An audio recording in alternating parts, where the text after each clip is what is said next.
Now you talk a lot about meaning.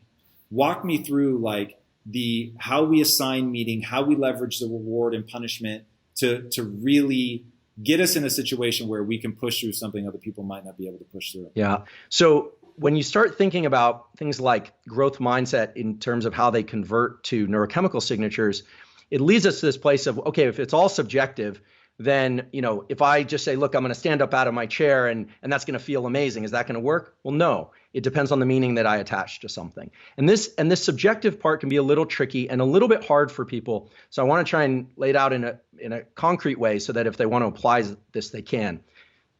Incidentally, or not so incidentally, I should say, when you look at communities of very high performers, and I'm fortunate enough to do some consulting with some people from special forces communities and so forth, they're very good, as are you, at attaching reward to specific behaviors in subjective ways.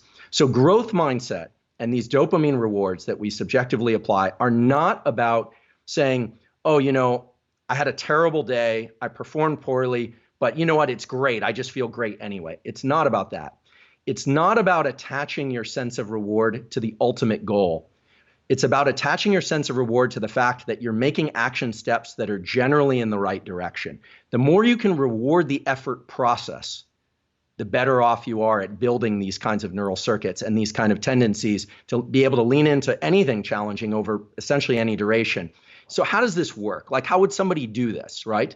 Well, keeping in mind that adrenaline and epinephrine are all great for getting us into action. This is Mother Nature's way of chemically making us feel kind of agitated. Remember, stress was designed to agitate us, to move us away from things and toward things.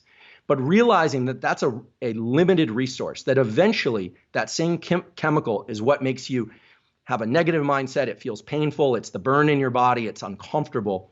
And realizing that dopamine can push back on that neurochemically. It can suppress those sensations of wanting to quit. You say, well, then how do I get this dopamine to work for me before I hit a goal? Because not every day is going to be a real win. There's some days, I know from my science career, there were days that were really hard. Experiments didn't work. Papers got rejected. And yet, I've spent 2 decades or more just drilling on and drilling on. And it's been a sheer pleasure at times. But there's been, some pain points along the way. So what is this process really about? And how would somebody implement these dopamine and epinephrine type neurochemical events in their own life? Well, we all know the example of like wanting to run a marathon. I've never run a marathon, but that'd be a nice goal to have. Let's say tomorrow morning I set my shoes near the door. Now, a lot of people have talked about this. Day 1, you set your shoes near the door. Day 2, you go out the door. Day 3, you run around the block. Day 4.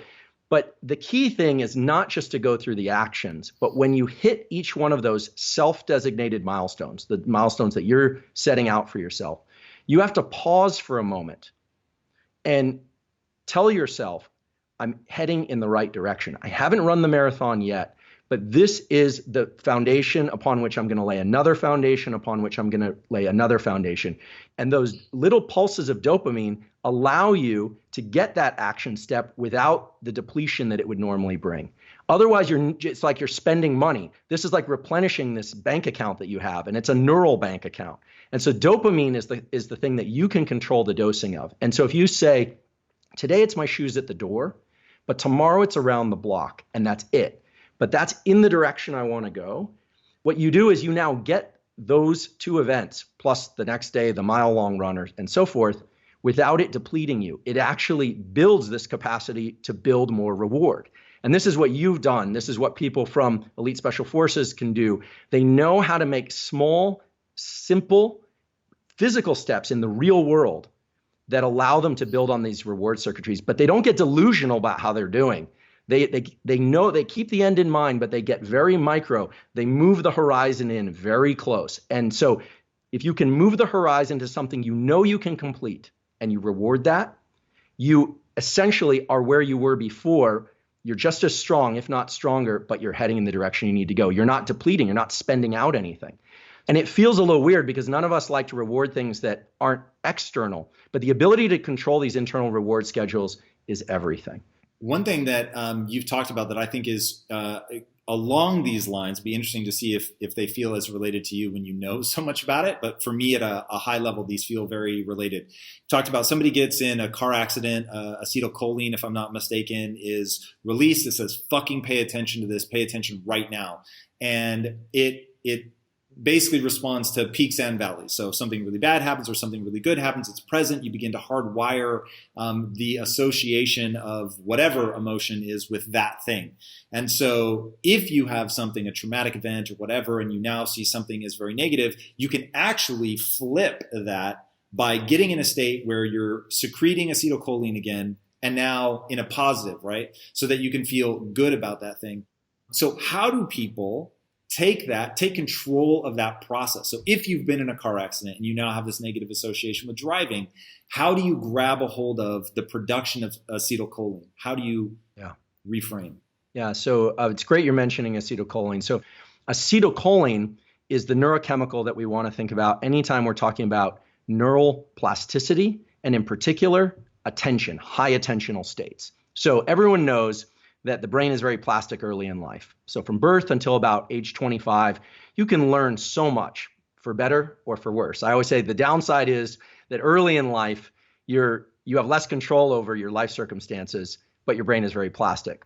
So there's a dark and light to that. Later in life, you have a lot more control generally over your life circumstances, but the brain becomes less plastic. However, we know, based on Nobel Prize winning work and recent work in addition to that, that the neuromodulator acetylcholine is secreted when we pay attention to something very specific. It acts as sort of a spotlight in the brain, making certain synapses, the connections between neurons, more active and more likely to be active again than others.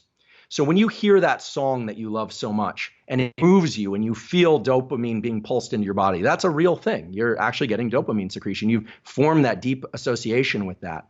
And acetylcholine draws your attention to that. And that song is essentially wired in a very indelible way into your nervous system at multiple. You can probably, even with certain songs, you can feel your body start to energize because, of course, the brain, through connections with your muscles, controls your body.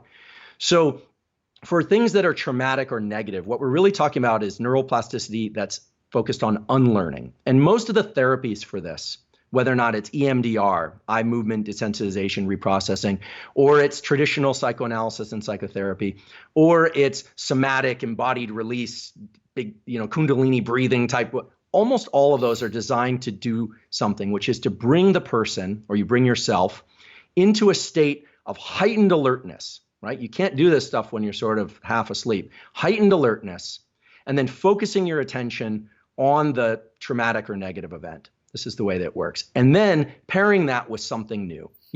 Traditionally this was done with things like NLP or in talk therapy, where people would feel the positive relationship with the therapist. That was kind of the main rationale, in association with this very traumatic, sometimes even shameful type events. And the idea is that you would simultaneously have those two experiences, the negative one and the feeling of safety, and you would rewire those circuitries. I actually believe that can work, but it can take a lot of times. It can take a lot of visits to the therapist, which is not to say it's bad. It's just not everyone has access to those resources.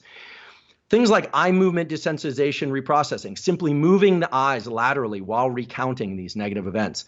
The woman who devised this figured out that somehow when people recount these traumatic experiences, when they're doing these lateralized eye movements, not vertical eye movements, they somehow separate out the negative emotions. And I thought for years, people would ask me about this stuff, Tom, and I thought, this is ridiculous. First of all, I'm a vision scientist and I work on stress. It's like, there's no way. And then I really ate my words, because 4 papers, 2 in humans, 2 in mice, and then a 5th paper published in Nature, which is kind of our Super Bowl of scientific publishing, showed that these lateralized eye movements quiet the amygdala. They actually suppress activation of this threat detection center in the amygdala. And why would that be true? So this is really where it gets cool. Turns out, because of the way that we view the visual world when we move through space, when our head moves or when we walk and things flow past us, that these lateralized eye movements are what happens when you move forward in space, when you're walking, when you're moving forward towards something. And that suppresses activation of the amygdala. Now you say, why? Well, okay, so then 2018, my laboratory did an experiment. There was actually a graduate student in my laboratory where we're looking at fear. In this case, we were looking at fear to big looming objects that either trigger freezing or running and hiding. There's a brain area that's in your brain and my brain that mice also have that triggers a third option, not run and hide, not freeze, but forward confrontation. This is the No, I'm going to fight. I'm going to move forward in the face of adversity. This is the growth mindset. I'm going to lean into friction. And it turns out that this circuit is linked to the dopamine reward pathway. When we move forward in the face of a threat, and obviously we want to do this in healthy, adaptive ways, we suppress activity of the amygdala through physical action of moving forward, and there's a signal sent to the areas of the brain that control dopamine reward. Those reward centers then trigger the release of dopamine to reward forward effort in the face of stress or threat. So when you hear about people saying, look, take some physical action when you're feeling exhausted, take some forward physical action when you're feeling overwhelmed by this traumatic experience. Now, that could be in the form of a walk. Now, this therapist, she figured out with EMDR, because you can't take people walking around for therapy sessions, she figured out that these lateralized eye movements are what triggers suppression of the amygdala. And it makes perfect sense because the amygdala, this threat detection center in our brain, it doesn't connect to the limbs. So how does it know if you're moving forward? Well, because the eyes are moving. You have these reflexive eye movements that move anytime you're moving through space. So to make this a little more succinct, it's really forward movement, action, pushing yourself across that threshold. Not only rewards you, but it suppresses activity of the fear centers in the brain. And these are ancient hardwired mechanisms. These aren't hacks. These are things that Mother Nature installed in us. So I love this more than you could possibly imagine. This is so interesting. One of the things that I've heard talked about, I think is really powerful, is that overcoming a fear isn't about diminishing the fear response. It's about making more robust a sense of being brave in the face of that fear. So moving forward to translate it to, like you say, if your brain is meant to interpret stimuli, at a stimulus level, what is that thing that's going to trigger the response? Talk about the I don't know if it was mice or rats, I think it was rats, where you force them to fight and they're like in a tube, and you like that study to me, tied with what you just said, is insanely powerful, especially for people who've allowed themselves to become paralyzed by fear or whatever. Forward movement, provided it doesn't endanger you or kill you, is absolutely the remedy for fear, stress, and at least in the clinical literature, to these sort of trauma events, that people carry with them for many years. Of course, trauma needs to be dealt with, hopefully with a professional, but we can all apply these mechanisms and these neurochemical reward schedules. So the study that you're referring to is a beautiful one. There's a classic study where researchers, not my lab, put two rats, or you could do this with mice, into a tube. And the tendency is for them to try and push one or the other one out. One always wins and pushes the other one out. We call the one that got pushed out the loser, the one that pushed them out the winner. Here are the interesting things about this. First of all, the winner will tend to win in other battles, even though these are just pushing battles, more because it simply won the time before. The loser, by losing, will tend to lose. And so people say, oh, well, that explains a lot about society, et cetera. Well, here's where it gets really interesting. You can even take a mouse or a rat and push it from behind and make it the winner. And then on subsequent trials where you're not pushing it, it will tend to win more often. So the win doesn't even have to come from itself. So last year, there was a very important paper published about this, where a set of researchers just said, well, what is it? Like, what is this winning circuit and this losing circuit? Enough with the demonstration that this happens. Like, what's happening what's under the hood? And so they went into the brain and they identified a brain area, which is part of the frontal cortex, the area that we typically think about planning, action, executive function, all the kind of high level stuff. And what they discovered was this brain area is more active in the winner than in the loser. In fact, they could take the loser and overstimulate this area and turn the losers into winners. Now, it gets even more ridiculous than that. If you quiet this brain area, winners become losers, okay? And if you take a winner and let's say at this tube battle, and you put them into, let's say, a cold environment with a bunch of other mice, and you have just a warm corner, mice don't like to be cold, and you say, who gets the warm corner, right? Who gets the luxury spot? It's always the winner. So it even breaks down at the level of social interactions. And so you say, okay, all right, now we know that it's this brain area. It's this one area of the frontal cortex. But what's it actually doing, right? Okay, what's it actually, how can we translate this? Turns out this brain area that's responsible and required for winning in this series of experiments is actually driving up the level of activation, what you and I would call agitation or stress, to the point where that animal is more likely to move forward. It's simply taking stress, which is wired into us in order to make us feel agitated, instead of suppressing us, instead of saying, I'm just going to sit here, I'm overwhelmed, I'm not going to do it, I'm just going to move into action. So there's a circuit for winning. There's the same circuit when it's hypoactive, not active enough, is what causes losing in these competitive scenarios. And similarly, there's a circuit for quitting. There's a norepinephrine circuit in the brainstem. This was published in the last couple of years, showing that when animals or people are in constant effort, eventually that level of norepinephrine gets so high that it triggers a circuit that shuts down the motor control over the limbs, and you just say, that's it, I give up, I'm done. So these mechanisms were hardwired into us. We all have them. Whether or not it's from evolution, Mother Nature, God, the universe, it's irrelevant to the discussion that these circuits exist in everybody.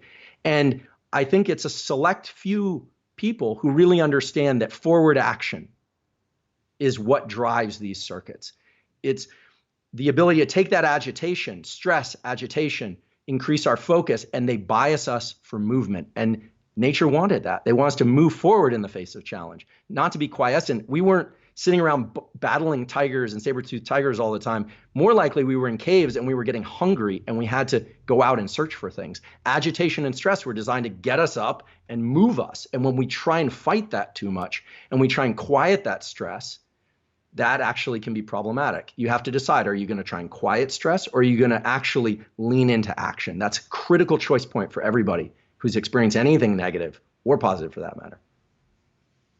Dude, that is so useful in terms of getting people to understand how to get themselves out of it. And this goes back to this notion that your thoughts are ultimately a choice. Like, you get to decide what you think about. And when you understand that you're living in this VR environment and that there are things like simply moving forward is going to make you feel entirely different, that you're being essentially manipulated by evolution, by nature, or however you want to think about it, to get you agitated enough to go out and do the things you need to do, but that it has this just feedback loop of how it makes you feel about yourself, that winning begets winning and losing begets losing. But it isn't like at some sort of grand, untangible level, that it's happening at the level of neurochemistry, that there are regions of the brain that are designed for this. So how can somebody begin to turn things around in their life? Because I know one thing that people really struggle with is they have this negative voice in their head that's just playing this loop.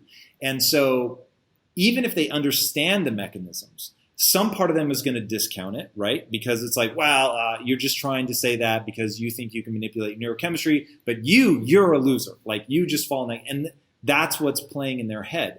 How do people go in and really take the reins of that process so that they can start winning?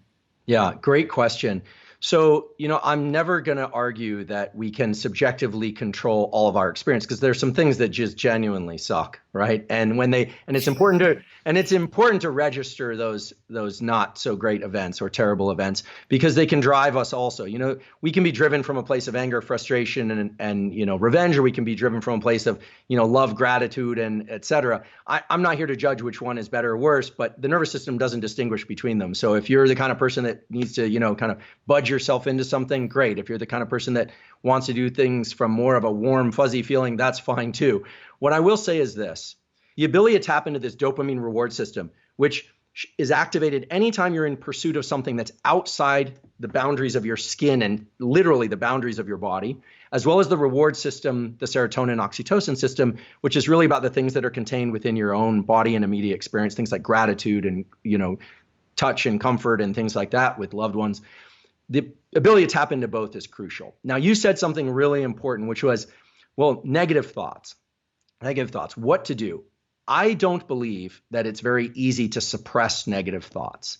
However, when you realize that thoughts can be deliberately introduced, you can start replacing negative thoughts with new types of thoughts. So you can always add something in. But when people start to realize that thoughts are very much like physical actions of reaching and picking up a glass of water, or taking a jog around the block, or typing an email perfectly. This is something I sometimes do because I struggle to do the perfect email. Not all my emails are perfect, but when I do one, I make sure that I complete it and I think, okay, it's possible. It's not because the email being perfect is so important. It's because I want to remind myself that my thoughts and my actions are essentially the same. The nervous system can organize thoughts. So for somebody that's struggling, we have these examples like, oh, they were really back on their heels, or they were so depleted, no money and all this stuff. What are they going to? We have so many examples like that. But in trying to make it actionable, it's really about saying, yep, that's all true. But I'm going to introduce a thought, which is, I made it through today. I made it through today, and that's actually worth celebrating at a micro level. So if you can give yourself dopamine rewards in small increments, right? You're not trying to celebrate that you made it through one day. Sometimes that's a huge feat, but most of the time, you just want to dose yourself with a little bit of that internal release of dopamine. You start rewarding incremental steps. And if there's anything that your listeners could take away from this whole thing about dopamine and reward schedules and being in movement, it's reward incremental steps, in particular, incremental steps that are about forward action. So maybe that's writing an email. Maybe that's that run around the block. Maybe that's something much grander for you. As you get better at things, right, the stairs get further and further away from one another because you've achieved more success. And so they tend to be, you have to take the rungs on the ladder further apart, so to speak. That's a time when you really need to implement not only the dopamine rewards, but also those serotonin and oxytocin rewards, et cetera. So to make it actionable, I would say, remember, don't spend so much time trying to suppress negative thoughts. If you need trauma therapy, pursue that with a professional. But if you have negative thoughts, just remember, I can also introduce positive thoughts the same way I can control running around the block. Positive thoughts are the equivalent of forward physical action. And if you reward them internally, you buffer yourself against the quitting circuit, this norepinephrine circuit we were talking about before.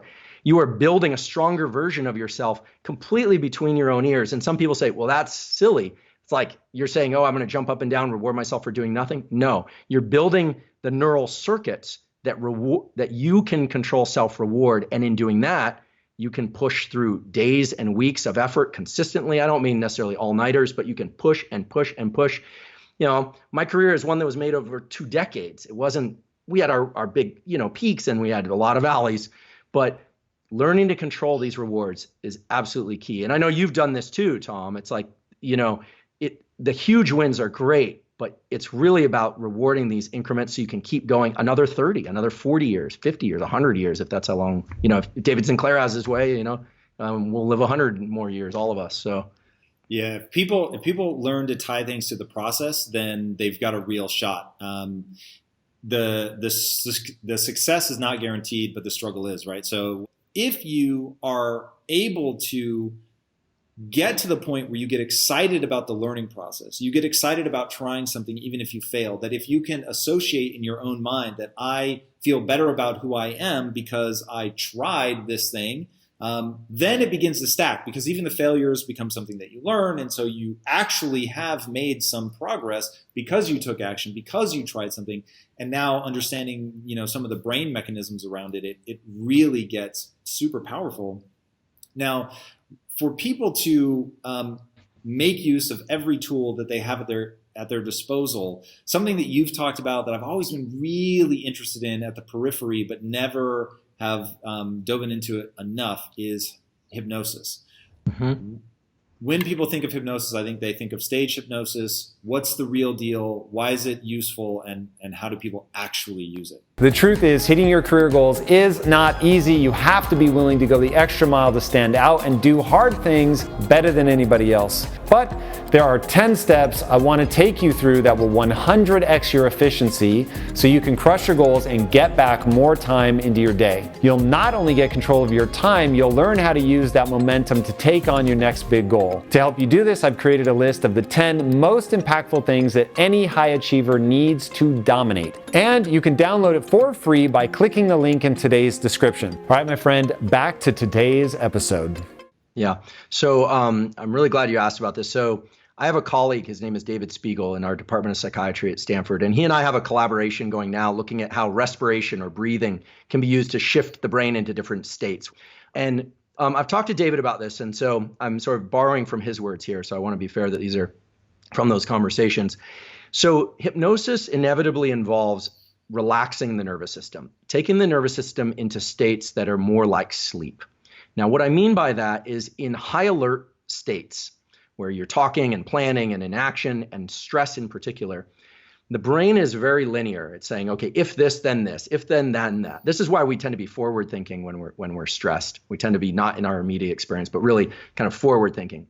So clinical hypnosis involves going into a state of deeper relaxation so that our analysis of space and time, meaning the way that the brain is perceiving events, is slightly dismantled so that it's a little bit dreamlike. And then the hypnotist, and this could be by listening to a script or listening to a hypnotherapist, starts to narrow our context, take our thoughts, if you will, down a particular path. And that path could be one of stress reduction or smoking cessation. Hypnosis incidentally is very good for treatment of smoking cessation or for feelings of well-being or confronting traumas. So what it is it's really opening up the window for neural plasticity, which is, of course, the brain's ability to change in response to experience. To trigger neural plasticity, you have to have focus, especially as an adult. You need acetylcholine released, but high levels of attention, acetylcholine and norepinephrine together. Norepinephrine to create that sense of urgency, and acetylcholine to bring that spotlight of focus in really, really tight. That triggers plasticity. But it marks certain synapses in the brain for change. But the actual changes in the synapses, the rewiring, okay, that happens during states of sleep and deep rest. So this is why when you're trying to learn a motor skill, you go and your tennis serve, it's not happening. You take a break, you come back and you nail it. You're like, wait, what happened? Well, you needed time to set those circuits in motion and allow them to do their rewiring, the sort of adaptation. Hypnosis seems to capture both the high attentional state and the deep relaxation at the same time. It's this very unusual state of mind where you're neither asleep nor awake and in tight focus or narrow focus. And it's very clear that it leads to these rapid changes in behavior because you're rewiring the brain. And the reason you're able to rewire the brain so quickly is because you're getting the trigger event, the focus, and you're also getting the relaxation event simultaneously. And so it's much faster than separating out the learning trigger from the actual rewiring of the brain. My lab has a deep interest, and David Spiegel's lab has a deep interest now in using respiration or breathing to shift our state to either heightened states of focus and alertness to open up neural plasticity, right? There are going to be lots of ways to access these Can you give me some examples? Like, what are we doing very specifically? Breath work I find incredibly interesting. Yeah. It changed my life through meditation. Just shifting my breathing to diaphragmatic breathing was no joke. It changed my life. It changed my relationship to anxiety, my feeling of being able to control my state as it started to spiral. So I'd be very curious to know, what type of breathing are we talking about here? Yeah, so I'm really glad you mentioned the diaphragm. Diaphragm, of course, being this muscle inside of all of us, at least all mammals, that works all the time to move our lungs, because all the cells in our body need oxygen. Of course, we got to get rid of carbon dioxide. It does that, but it's done reflexively, but we can also take voluntary control over it. I want to just mention about the diaphragm, why it's so important for these state changes, is that a lot of people talk about the vagus nerve and all this stuff. The vagus and these connections between the brain and this vagus nerve or the gut, it's what gets activated when you're really full and you eat a big meal and you feel relaxed. Those are great, but it's very slow. The diaphragm is skeletal muscle, just like your bicep, just like your tricep, just like your quadricep. It is the only internal organ, except maybe a couple muscles in your throat, that are actually skeletal muscle, meaning it was designed to be voluntarily moved. And the diaphragm isn't just designed to move your lungs. It also sends a signal through the so-called phrenic nerve back to the brain to inform your brain about the status of your body. So when you breathe fast deliberately, the reason you feel kind of an elevated sense of alertness is because, yeah, there are chemicals secreted, but mostly because the phrenic nerve is firing off. It's telling you, hey, the body's moving. We're really running now, even though you're stationary in a chair if you're doing breathing. Or if you're breathing very slowly and rhythmically, right? Box type breathing or, slow breathing. Your diaphragm is telling your brain, hey, we're calm, we're good. And you calm down very quickly on the order of seconds. And so once you start tapping into this, you start realizing, okay, movement of the body was designed to inform the brain of where to be, not just the brain telling the body. And how does the body communicate with the brain? Through the phrenic nerve from the diaphragm. So my lab is really pursuing two questions, and this is still being worked out. So I just want to highlight that it's still in progress. But certain patterns of breathing will calm you very much like entering a hypnotic state. And so you have a subset of neurons in your brainstem that are responsible for sighing. You have a subset of neurons in your brainstem responsible for coughing, subset of neurons responsible for laughter, and a subset of neurons in your brainstem for sighing. This was a paper published in Nature. This is a real thing. These neurons are every so often, and your dog does this too, you inhale twice, and then you exhale long. Now that double inhale, best done through the nose on the inhales, and then long exhale through the mouth, activates these sigh neurons that trigger the so-called calming reflex, the parasympathetic arm of the nervous system. So we have a hardwired mechanism, a set of neurons, connection to the diaphragm, and back again from the diaphragm to the brain that was designed to activate calm. And when people ask me, how should I breathe to calm myself down? I always say double inhale through the nose followed by exhales. 2 or 3 of those will reset your autonomic nervous system faster than any other mechanism we're aware of, because it's really capitalizing on a set of neural circuits. Now, once you're calm, you say, well, how do I get into plasticity states? There you want to go the other direction. That's going to be inhaling a lot more than you exhale. You're going to be driving in more oxygen than you are breathing out, generally carbon dioxide. And that will lead to states that are kind of more elevated. This is typical of things like Tumo breathing, Wim Hof breathing, Kundalini breathing.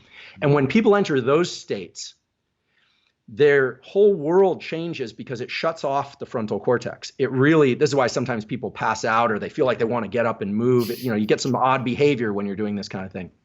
So the key is, if you want to access states of heightened plasticity, let's say you want to learn faster, or you want to be more, you want to bring more out of some physical training that you're doing. The key is to apply those principles. First, you need to focus. You need to bring yourself to that heightened state of alertness. You can breathe to do that. So this would be super oxygenated breathing. Then you want to drop into a state of calm. And you do that by a couple, maybe 2 or 3 rounds of inhale, inhale, exhale, inhale, inhale, exhale. And then now your brain is in a state, we believe, this is still again being worked out in labs like mine and David's, that then you're in a state for heightened learning, because you're in a state where neurochemicals like acetylcholine are going to be at levels that are higher than they typically would be. Things like noradrenaline, slightly higher than they typically would be, but not in a discombobulated way, in a very regulated way. And the cool thing is you're regulating them. So you could argue, earlier we were talking about subjective emotions and thoughts and all these things, but one thing that's absolutely concrete is breathing. I always think of physical exercise, movement, writing, whatever, singing, dancing, talking. Those are physical actions in the universe. Then you have thoughts, and somewhere in between those is controlling your respiration. Once you can control everything that's within the confines of your skull and skin, once you can really control that relationship, that brain-body relationship, you start to realize that relationship is a lot like any other relationship to forward action. It's just all happening within the confines of my body. So it's heightened states of focus followed by states of relaxation that are going to prime your nervous system for learning and plasticity, just like hypnosis. So if somebody's watching this right now and they're thinking, okay, wait, do I make better decisions when I'm hungry or full, night, day? What are you looking for, and what can they look for at home? So I would say what we do with a lot of people who are kind of in senior positions in companies that want to actually make decisions better, we have a protocol that's a little bit tedious, so it's not easy to do it, but I'll tell you what it is, and then you can think of ways to maybe try it yourself. So we have them basically walk for a week with a diary and make choices and just write them down. So tell us, like, I had this fish or the steak for lunch and I chose this and this is how I chose. And they also write whether they were happy or not with the choice. Now, this is done the way they would do it normally, but we also add one more thing. We put an EEG cap on their head. All day? For more than 24 hours. So they walk with something that measures their brain activity. And there's moments where we have to replace the batteries. There's a lot of gaps there, but altogether we have them walk through life with both living life the way they do and reflect on the choices, but also have us look at their brain. And what we do at the end of the 3 days, 1 week, as long as they would do that, it's kind of uncomfortable and embarrassing Weird, sometimes. We asked them to kind of look at all the choices and tell us which ones were good, which ones were bad. And then we look at their brains and we see what was their brain looking like, what did it look like when they made choices that they were happy with. And we sometimes see that there are things in their brain that are kind of repeated. So maybe they make choices more using this part of the brain. That I'm trying to simplify it, but looking at parts of the brain that are more emotional rather than like rational. We see that they activate more parts of the brain that are buried deep inside that has to do with reflection rather than like thinking. So we kind of, and we tell them, here's what we learned about you. You are better in this and that state. So that's one thing. So it's kind of not easy to apply because you still have to have this thing on your head. Right. So not everyone can do that, but at least people in senior positions who feel that, their choices are critical, come to us and they say, okay, help me. I want to know who I am better. Now, what about the study you did where you've got the cyclist on the bike, they're going hard, and you watch for certain brain states where okay, they're going to quit. And then you use that information over time to get them to delay quitting farther and farther. How does that work? Behind that lies the idea that the brain is kind of like a muscle. And specifically, there's a part of the brain that we really care about. It's the part that's doing self-control. So if you think about it in simple way to look at it, is that you start running. You go running. The first mile, your legs say, let's run. And the brain that controls them says, let's run. And another part within says, no problem at all. After 1 mile, your legs say, it's a little bit painful, but the other brain that controls them say, keep going. After 10 miles, the legs say, I want to quit. And the other part say, no, keep going. And there's like a battle there. And at some point, you're going to break. Now, when you're going to break depends on a lot of things. Your muscles, but it also depends on this kind of control coming from the front of your brain that overrides your experience, your pain. And if we can see this moment where you break, the moment where you stop, despite the fact that you can do a little more, we can come back to you tomorrow and say, let's do the same thing you did yesterday. Have you run? Only this time when you get to the moment when we see that you're about to break, we're going to play a sound. We're going to tell you that we can see that you're about to break. And we ask you to just continue for 1 more minute at this moment that is beyond where you did yesterday. What, in that moment, how do you appeal to them? Is it like, come on, motherfucker, like you got this? Or... That's basically it. It's right. There's a question in sports for a while. Why is it that people do better when they play home game versus outside game? Like, what is it about your mom being in the audience that makes you win the game? Like, in theory, they shouldn't matter. Like, throwing the basketball should be the same. But somehow we know that if your friends are there, if you're feeling better, we know that people do better when they're already kind of winning. There's a lot of things that affect our brain. And what we try to understand right now is, where is it in the brain? What is this part of the brain that gets better when your emotions are highlighted or heightened? And now we're seeing it. This is life. Like what you're talking about right now, boys and girls at home, I'm telling you, there's a banality to being an entrepreneur. There is a willingness to suffer to being an entrepreneur, to being a great mom. Like whatever it is that you're trying to do, suffering is involved. And it literally, like being able to extend your break point is what it's about. And when I read... What I'm going to say is that we all face those moments. When the alarm buzzes at 6 a.m., we set the alarm at 10 p.m., and suddenly in the morning we're different people. Like we're not the person who wants to wake up anymore. And it's the same brain that set the alarm at 10 p.m., but now suddenly at 6 a.m., we're not the same guy. This is the moment. Like that, we have to make a choice. When we're going running, when we're about to eat the cake, there's like a tasty cake and we're on a diet. And we say, oh, I shouldn't eat the cake, but there's a conflict. And now is the moment where those two parts of the brain come to life. And the more you know about yourself, the more you're aware of those situations, the better you can do in controlling them. And the more you know about yourself, you can do better in all of those tasks. And that's kind of the ultimate thing. That's why we're here. We're giving you the knowledge. And once you know, it doesn't work anymore. Once you know that 699 isn't 7, it's harder for you to work. So just knowing is enough for people to do better. To know that it's in your capacity to change. And that's what we want. Like, how does somebody become more self-aware? How do they begin to identify those things that are particular to them so that they can extend their breaking point or so that they can, improve whatever? So all we need to do is we need to communicate science in tangible way so people would know all the options. I said there's 100,000 of options, but there are actually a couple of hundreds of biases that we humans have. I can give you examples in a second. Once you know them, they don't work anymore. So the job of scientists is to just translate the knowledge of the brain into words that can be then spoken to an audience who then lives by them. And that's it. So all we need to do is just do this. Speak to people and list the biases. Then it doesn't work anymore. Then at least when it happens, you become a little bit better in controlling that. That's all we need. It's pretty simple. Once you know it, it doesn't work. So how about, I mean, let's use an example from your life. So I love the story, by the way, of you're about to be published in Nature. It's your first big break in science. I mean, this is really going to set up your career. And then someone wakes you up from a nap and you basically say, yeah, recording dreams is possible. You can't take it back. You're like, wait, that's not quite what I meant. And it goes crazy. But the part that I love is Christopher Nolan calls you up and says, hey, I just did this movie, Inception. You're now the dream recording guy. I want you to come with me and do a worldwide tour, which would be a huge break for you and just be, I'm sure, money and certainly notoriety. And you had to think about it. Even though you knew going means essentially reinforcing this opinion that I actually don't agree with, but turning it down means that I pass up that opportunity. What did you go through in the 24 hours before you gave the answer? So to give you the full story, I'm finishing my PhD. I have to decide what I do next. Am I continuing in science? Do I go back to being a hacker? This is like a moment, a fork in my life. And suddenly comes this moment where the end of my 5-year PhD is getting a lot of attention, but all wrong. My career hinges on this thing. Then I have suddenly an option to actually own this thing and become this dream expert, even though it's based on a lie. Right. So I was fortunate enough to have enough checks and balances that I didn't really have to go far with that. So here's the interesting reflection that I have right now.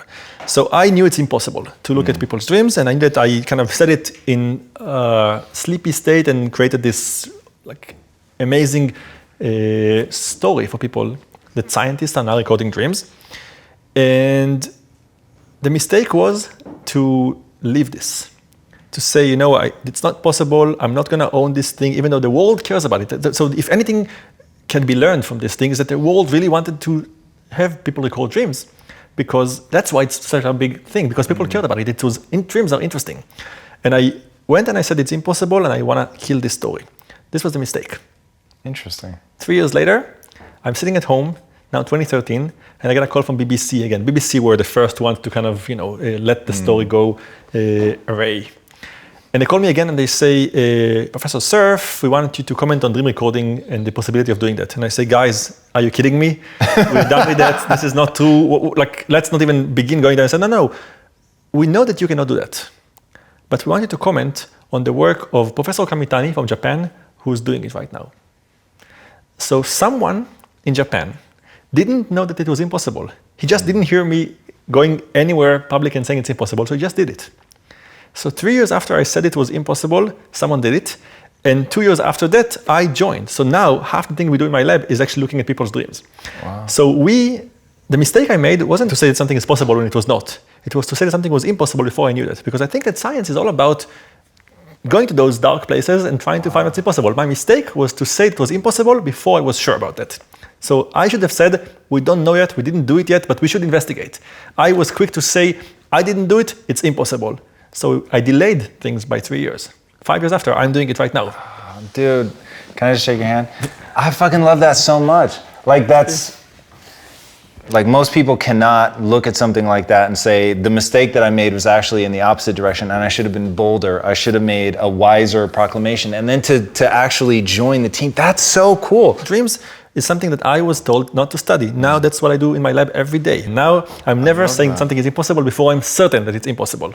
Wow, I love that. I'd love it even more if you would go so far as to say nothing is truly impossible. Then you'd really have me. I'll go with that. So you mentioned that I teach screenwriting and I work with TV. The reason I do that is because I feel that the best ideas for my research come from those hours with the kids who write plays, with the fellows at the American Film Institute who writes science fiction, from movies that inspired me, like The Matrix. You mentioned that. This has inspired us. We're kids of 1999. What happened then affected us. Star Trek affected my dad's generation. The best paper that I ever written has 1,000 of citation. The episode of Limitless that I worked on last week and came out has 5 million people watching it. And those are the kids who are going to be me in 20 years. And if they think, oh, this is maybe possible, they're going to do that. And you ask me how to change behavior, this is how. To know what the possibilities are. I love that so much. So here's the people watching this show, they know my story very, very well, and I'll run it into the ground because it's so important. I am not an example of what happens when innate talent meets hard work. I'm an example of what happens with a human being anytime hard work is applied. Because I didn't show early signs of promise. I got a 990 on my SATs. That was taking it twice. I don't qualify for MENTS or anything like that. I have a average-ish IQ. I mean, it's like none of my sort of raw materials are very impressive. But I work hard, and I work hard over a very long period of time.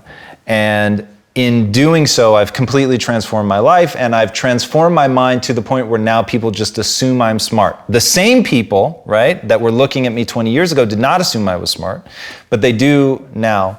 The reason this conversation is so important to be having with a neuroscientist is it all comes down to me, to the narrative that you tell yourself. When I was undereducated and lost and bordering on depressed and all of that, it was because the narrative that I told myself was that I was a victim of something. Once I gave up the victim mentality and I realized I can do anything that I set my mind to, so now it's a spiritual question, right? Like if you really believe you can do anything you set your mind to, then how you spend your time is a spiritual question.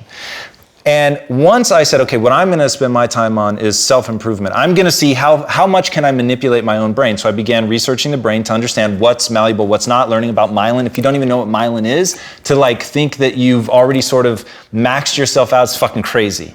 So researching the brain, finding out the anatomical mechanisms that are at play, and then coming to, okay, this comes down to self-narrative. If I'm telling myself dreams can't be recorded, then they really can't, because I will stop shy of that. And when you're talking about, you know, never saying that something's impossible when you're not really sure, what I start thinking about is thinking big, like thinking really big, and watching The Matrix and saying, okay, either that level of VR is actually possible, or stopping bullets is actually possible, like, you know, whatever the thing is that you sort of take away from it. And time travel was one of the things on your list. And the promise I make to people watching this show is, from watching this show, you will accomplish more than you would have if you didn't watch the show. And one of the key reasons for that is you'll finally understand that if you fail to think big, that's on you. And the only reason you're not thinking big is because you're scared, because there's nothing in the machinations of the brain, there's nothing in what has come before you in science, nothing that would lead you to believe the thing you currently think is impossible actually is. Let me say this in neuroscience words. I love it. So here's how I'm going to say it. Your brain goes with you, and it carries all of the history in the form of memories. All you have from what happened before you is stored in the form of memories, and they're not accurate, and they're kind of compressed. So that's all you have about the past. You have no idea in the future, even though your brain tries to predict it all the time. This is what dreams are for, this is what decisions are for. You try to kind of simulate the future and make predictions. You don't know what's going on. All you have is this kind of sliver of reality, which is the present, which is all you have. And you control everything that happens there. The nice thing about the present is that actually it interacts with everything in your brain, and you can change things. What we learned in the last 5 years is that memories are different in how they work. And what, if I had to summarize it in one sentence, they change every time you use them. So if you have a memory stored here of what you had for lunch yesterday, and I ask you, what did you have for lunch? You basically open the memory right now and you tell me a story, but whatever happens right now goes into the story and you save it differently. And if I ask you tomorrow what you had for lunch, you'll open the modified version. So every time I ask you the same question, you open a different version, which means that you can actually change the past.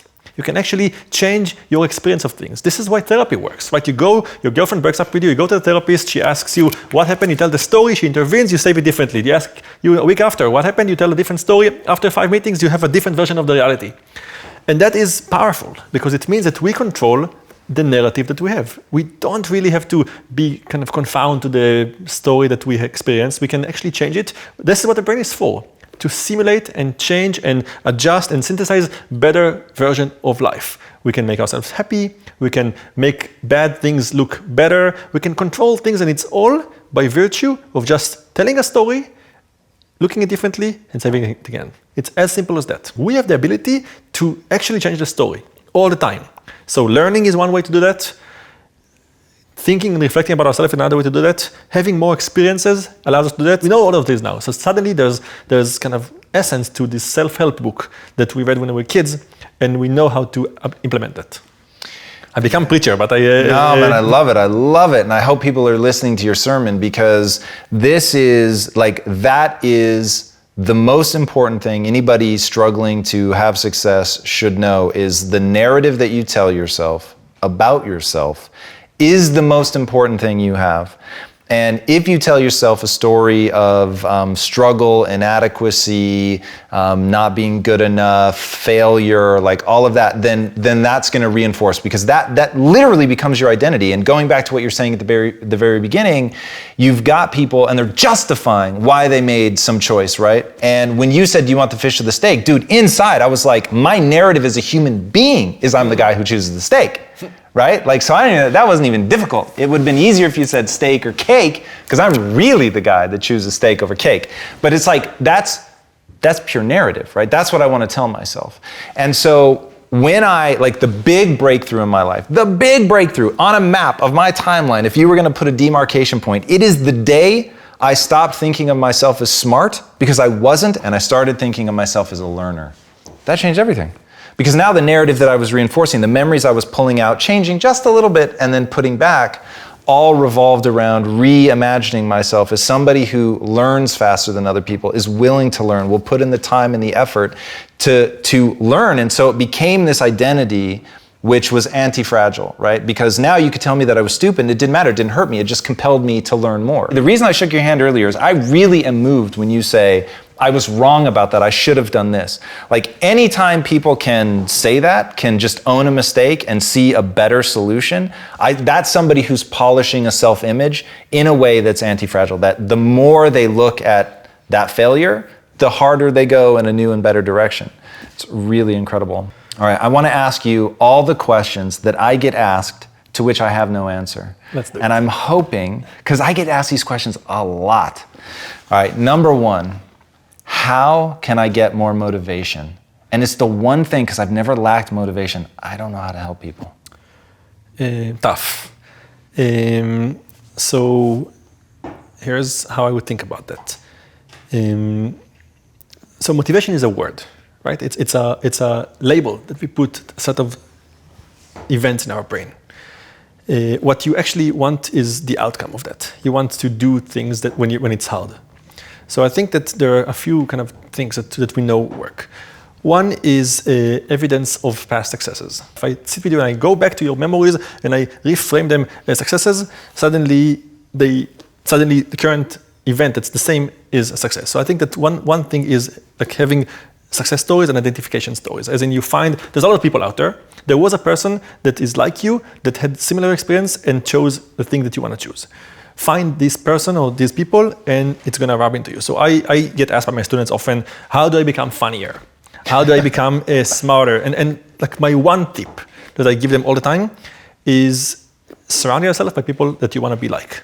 You want to be funny? Just sit next to comedians. Just go to the same room they are and just sit next to them. It's going to rub onto you by osmosis, because it's the environment that is around us that really changes everything. And other people said that before, but I'll tell you the neuroscience behind that.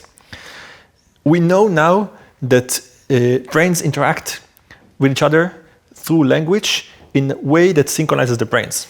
So when I talk to you right now, if you're engaged with what I say, it means that if we scan our brain right now, our brains are going to look alike, more than yours and someone on the street that isn't here. So two people in the same room, as soon as they kind of interact, their brains literally start kind of, if you want, pulsing in the same way. Parts of the brain light up in the same way, parts shut down.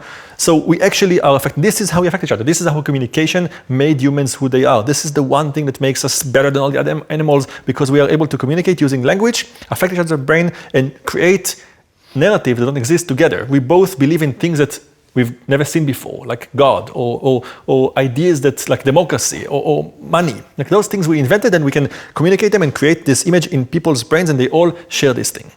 So in the same way, if you surround yourself by people that you want to be like, you hear them communicate, they change your brain, and it's going to rub onto you. You will actually become funnier. If you sit and listen to funny people next to you, you actually become more motivated if you're next to people that are motivated. The next version of that, if you cannot find them, if you're sitting right now in a rural part of Alaska and you can't just find yourself in Los Angeles with the people you want to be with, is to actually just look at them on videos, on books. And that's the way our brain basically gets content and change. So changing brains happens in many, many ways, but the easiest one that everyone can try is to say what kind of world I want to be in and bring this world to you in the form of movies, stories, TV shows, or people. That's the ways to kind of get things that you want next to you. And do you think when you're doing that it's you're getting into a repetitive brain firing pattern that ultimately wires? You actually change your brain. So we didn't mention the science behind it much, like in terms of what we do, but we put electrodes in people's brains. And we look at their brains while things happen to them. And we actually see it in action. We see how the brain changes when people communicate. We see how the brain looks when you watch a movie. We see how your brain aligns with the movie, and when you tell someone else the story of the movie, their brain aligns with your brain, but aligns also with the brain of the director of the movie. Whoa. So communication is this mechanism by which information flows between brains and changes the brains. And actually, if you want to take it one step above, this is also how we change ourselves, because we talk to ourselves all the time. You walk, you drive your car, or you walk to work, and you're just alone with yourself and you communicate. You also change your brain. You kind of solidify the things that you want to be more like, and you suppress the ones you don't want. So we always talk. And those voices, those are basically the other characters in our brain that talk to each other. You kind of choose which ones to give more weight to. So this is how you become the better person you want to be. So we actually now play with things that change behavior during the night when you're sleeping in the following way. Yes. We Talk actually, about this. so this is another new thing from the last 10 years in neuroscience that was kind of finally discovered, which is you can learn, change, and transfer overnight. So if you look at the night, if you go to sleep and for 8 hours sleep, it's not really a uniform experience. Night is not really just you fall asleep and you spend 8 hours just in the same state. You actually have phases. We call them stages and cycles. And they have different things that happen in them. And one of them is the stage where we're dreaming. That's when our brain basically simulate future options and shows us a movie of things that could happen and allow us to live through them, thinking they're reality. It's the ultimate VR. We actually live life thinking that we're there, thinking how it would be to live with her in Alaska or to quit the job and move to Vancouver. Really have this experience, filter it through our emotions, and then wake up with the answer what to do. This is one stage, but there's another stage. It's really interesting. Stage 3 and 4 of the sleep, we call it slow wave sleep. It's a stage of the night where your brain essentially takes all the experiences from the day before and weights them and chooses which ones to keep and which ones to take out. So if you think about life, when you go through your day, there are many, many moments that you call the present. About every 1.5 seconds, you have a different present, and then it goes into the past. It becomes a memory. And you go to the next moment, and you live it, and then you store it in a memory. Then when you go to sleep, your brain looks at all those 50,000 moments that you had and says, okay, when I walked from home to the bank, I had 20 of those moments. They're not really important. I should compress them into one, keep just one, remove the others. When I kissed her, it was a moment that I want to remember every fraction of. So I want to keep all of them individually as like one big stock of like experiences. Your brain does that during slow wave sleep, during this moment. It kind of chooses out of all of them and picks the ones that are important. What we learned in the last 5 years, 10 years, is that we can actually do things to you at this stage, when you're sleeping, that will make you change the pointer. We can choose for you to focus on the walk to the bank rather than the kiss. And in doing so, we're going to basically make you strengthen those memories at the expense of others. We do that by using smells or sounds that we play to your ears in the right moment, the smell of the And you kiss. judge that right moment because you're actually watching like a readout of what's It going has to be done. on. The modern thing is that you can't really do it at home. You can't just spray the smell in the room all the time. You have to do it in the right moment, because that if you just spray smell in the room, it's going to wash out. You have to kind of target the brain in the right moment, but then the brain is going to say, I smell this thing. This means that I want to focus on this moment and strengthen that. And what the experiments that we're doing and others are doing right now show is that you can actually make a person learn things when they're sleeping. You can actually change their behavior. You can make them choose to focus on different behaviors that they want to change and wake up not doing this thing. You can actually do things. So the classical experiment that was really popular in the last 3 years, 2015, was people come to the lab and they're smokers and they want to quit. They go to sleep for 2 hours and the experimenters wait for the moment when their brain is in this state where it's kind of listening to the outside world and reassessing life. Then they spray the smell of nicotine into their nose, making their brain think, okay, out of all the memories I have, let's focus on those that have to do with smoking. And then immediately after, they blast the brain with the smell of rotten eggs, which basically makes the brain rewire and take nicotine and wire it with like bad experiences. So you do that a few times when they're sleeping, they wake up, they have no idea what happened, but then suddenly they say, I don't really want to smoke anymore. For a few days, they actually change their behavior. They don't want to smoke, not knowing what happened. They just came, took a nap, wake up, and they don't want to smoke. This is changing behavior, neuroscience. Wow. You find the moment, you hit the brain with it, you change the wiring, and the person wakes up a different person. That is amazing. Do people freak out about that? Like good or bad? The answer is they do, but they shouldn't.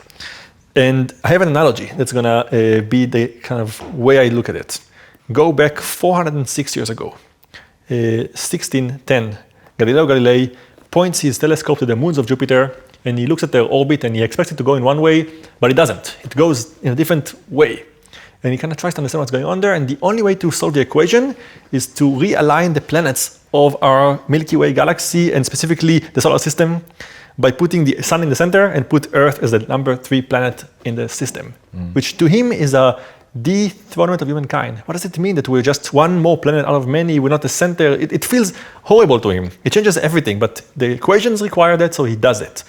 And in doing so, he basically allows us to now see the wide reaches of the universe. Suddenly we see that the universe is much bigger than we imagined, and we can explore it. And in the next 400 years, we saw more of the universe, and we learned a lot about what is out there. Now, in the same way, in the last 5 years, we're beginning to understand that in our own brain, there are many, many voices, and we're not the most important one. We're not even the center. We're just one more voice out of many in our head. Wow. And we're the one who think that the most important, but actually the quiet ones that don't really talk to us are the center of our universe. Now, this to us, again, feels like a dethronement of humankind. What does it mean that I'm not the center of my own universe? But the reality is that this will allow us to understand the most important and interesting thing in the universe, which is us. That's, I think, a profound understanding. Yes, it's scary that we're not responsible for our choices, that they happen to us, that we're creating a narrative based on things that we're not really fully in control. But that's the beauty of us, because now we can actually explore more things in our brain and learn how things happen. And maybe we'll understand how to become better people. I'm writing a book right now, and it's about how to use, basically how to take control of your mindset. But I believe that the process by which you do that is values, beliefs, identity. It's priorities. It's like this whole, and I often use when I'm talking to people about it, the analogy of your identity being like cancer, and that cancer is not like a little ball that you can just reach in and pluck out. It's got all these crazy fucking tendrils, and because it's so intertwined with the healthy tissue, that like getting it out is very, very difficult. And there's so many things that are just intertwined. Like there's no way for me to tell you, oh, it's about values, oh, it's about identity, oh, it's about repetition or whatever. It's all of it fucking mashed together. But it all comes back to the brain is this malleable thing, and it can change both form and function. And agree. What are the things that make it change form and function? So while I have you as a captive person here to talk about the brain, what is that process? So like forming a new, maybe habit's the wrong way to think about it, but I think about part of your job, if you want to change your, I'll even go so far as to say your, the affectations of your personality, because I think there are some parts of it that are just, it's who you are, it's hardwired, all that. But there are certain elements of your personality, what you desire, what you pursue, things like that, that are manipulatable. How do we go about moving some of that to the default network so that it's so ingrained in you, you've done it so many times that it becomes second nature? I love this question. It's the hardest question, because I went all magical with these jellyfish spraying things, and you're like, well, so how do we harness that? Yeah, exactly. Right. So it's 3 pounds, and it uses 20% of the blood flow. That said, the way I think habits function, these are my ideas, is that because it's such an energy hog, it wants to be efficient. So this whole myth about you only use 20% of your brain, no, we use 100% of our brain, and pictures show that. But to get things done, we might only use 15. To get something complicated done, we might only use 35. Otherwise, you wouldn't be an efficient animal or a human in the savannah if you couldn't really control this important, but not having it in fifth gear all the time is an evolutionary strategy, in my opinion.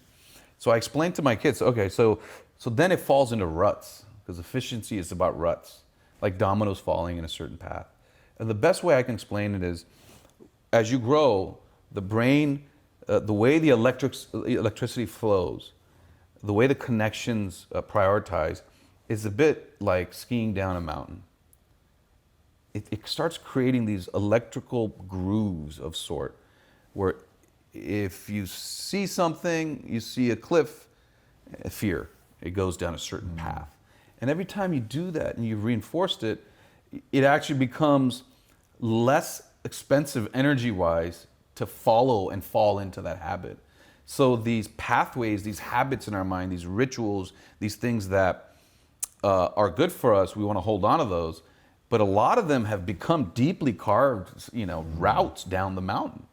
And filling those in, burying them, and finding healthier ones is going to be an energy expending process. Okay? The effort will be harder in the beginning, and then as you create a new route down the mountain, you can condition yourself to having more favorable and constructive responses. That's the best way I can explain is why effort will lead to change, and your most effort will be spent in the beginning, and then you can change your emotional and cognitive responses by conditioning yourself to find a different route down the mountain. What is that process at a cellular level? What does that look like? What's happening? So here's how I've always thought of it. You don't actively undo a habit. You create a new habit, and the old habit atrophies, and now it's trying to basically remap this new pattern. But in remapping, you're sort of breaking that old or not breaking it, but it's over time, it's just beginning to atrophy. I don't know a better way to say it. Dendritic plasticity, neuronal plasticity at the cellular level is all about use it or lose it is a very old phrase, but it applies. If it's reaching out, looking for an electrical signal to come by and trigger it, shower it with some chemicals, after a while, if it's not bathed in what it wants, the brain will say, let those dendrites wither and morph and reach out to other tentacles. That's the cellular basis of steering electricity within your brain. That's the cellular basis for creating a new electrical groove down the mountain. And that, let me give you some examples. People are like, well, that sounds very off the wall. No, not at all. You were born with more brain cells than as a kid than you are as an adult. And because we're losing them slowly over time? We're equipped with a lot that we can't hold on to. You're going to reinforce the ones that you're using, and the ones you don't use, your brain will say, I don't need to hold on to them because they're just using energy. But the plasticity is we start off with more brain cells than we hold on to, yet we get smarter than for the most part, when we are as kids, and we get more coordinated. As we lose brain cells, that's the example that shows you that it's about the connections and reinforcing those patterns. I hope that empowers people to be like, wait a second, it's not a static thing. And much I would exercise for my body, there are things maybe I should do for my brain and mind, especially while the window is still here, to set those into actions and make them constructive habits and maybe pass them on to the generations. What are you calling that window? I want to believe that window is open till the day I fucking die. It is for everybody, but not to the same degree. I would say that window is less than 40, less than 30 even, is the most bang for your buck. But there's no doubt that the ability, this plasticity we're talking about, is highest in your teens. And that's actually when you get a lot of mental health disorders. It's a weird thing. The most dynamic shape-shifting is in adolescence. So we come into our identity, but it's also a peak of mental health issues. So you're sort of setting your cognitive and emotional thermostat. And then 20s and 30s and 40s and 50s, it does slow down, but it doesn't wither to zero. That's interesting. My thesis in life is that we're far more malleable than we think. The science that I've read pegs it at about 50-50. So you're 50% genetics, it is what it is. We all have predilections, there's things that we're better at. Intelligence certainly has a genetic component, all of that. So let's say that's 50%. You're just 50% is immutable, can't fucking change it. It's like height. It is what it fucking is. But 50% of it, on the other hand, is to really be scientific, is epigenetic. So it's going to be your response to the environment. If you had a radical case and you had somebody come to you and they were on I don't want to get lost in the word depression, but they're sort of depressive. They're lost in their life. They're 35. Things haven't worked out the way that they want. They're a bit temperamental. They don't really have hold over their environment. Like, how would you get them in line? Like, what are things that, like, I have a list of things I would tell them to do, but I would think they're suboptimal compared to somebody who's actually looked inside of a brain? Yeah, that's a tough question because I don't take care of people with mental health issues. And in neurosurgery, sometimes we do place catheters into the emotional hubs inside our brain. So the thinking brain's like a mushroom cap. To what end? You can electrically break an obsessive compulsive disorder habit. We've seen patients come in and they... Okay, you talked about something I'd never heard of before. You called it electrical plasticity. Is that what you're trying to disrupt? Yeah, exactly. So that's fucking interesting. So wait a second. So if I'm disrupting the electrical... Or resetting it, changing the oscillations. It's not on or off. What is that coming out of? Like, so in the heart, you can put a pacemaker and get it to beat on a certain rhythm. Right. What's driving that in the brain that creates a certain electrical pattern? So you're basically, the electricity in the brain is shooting through hubs. So Does this all come down to repetition? Well, I think right now, repetition can ingrain a physical habit. But what we're talking about, just to go backwards on this, is if you look at a snake and you've never seen one before, a lot of people reflexively jump back. And let's say it's a plastic snake. First time you might jump. Second time you say, well, I've seen that before. Your instinct was tamped down by your frontal lobes. And those structures are our emotional and instinctive responses to our environment. They should be malleable by our thought. The thought of these giant frontal lobes behind our forehead should say to them, you don't, just because you're angry doesn't mean you should physically reach out and hurt somebody. Just because you've seen a snake, you know it's plastic. You don't have to jump every time. Just because you're afraid of public speaking doesn't mean after a while you have to be afraid of it. So that it's not conditioning, it's a thought that tamps down instincts we feel are destructive or not useful. So when I see, going back to the electrical stimulation, when I grab a doorknob, sometimes I think, I should wash my hands. But if I grab a doorknob and go wash my hands 80 times, the frontal lobe is having a hard time tamping down those emotional hubs. And we can drill a hole and put a catheter into these subcortical structures. They're like nodules within the web of neurons. And electrical tickling of that will snap the patient out of this obsessive compulsive disorder. Does it last? It lasts. Get the fuck out of here. Deep brain stimulation. You'd love this topic, but depression, OCD, and obesity, the drive to eat, it can all be modulated and they're all housed near each other. That speaks to what they are, is an imbalance of the emotional drive with the ability for the frontal lobes to tamp down some of these instincts. It's instinctive to eat. Sometimes it can feel instinctive to be depressed. And sometimes obsessive compulsion is a part of our brain, and it's a natural part of our brain. It's okay to have those feelings. When you have them too much, the imbalance isn't just electrochemical in those emotional hubs.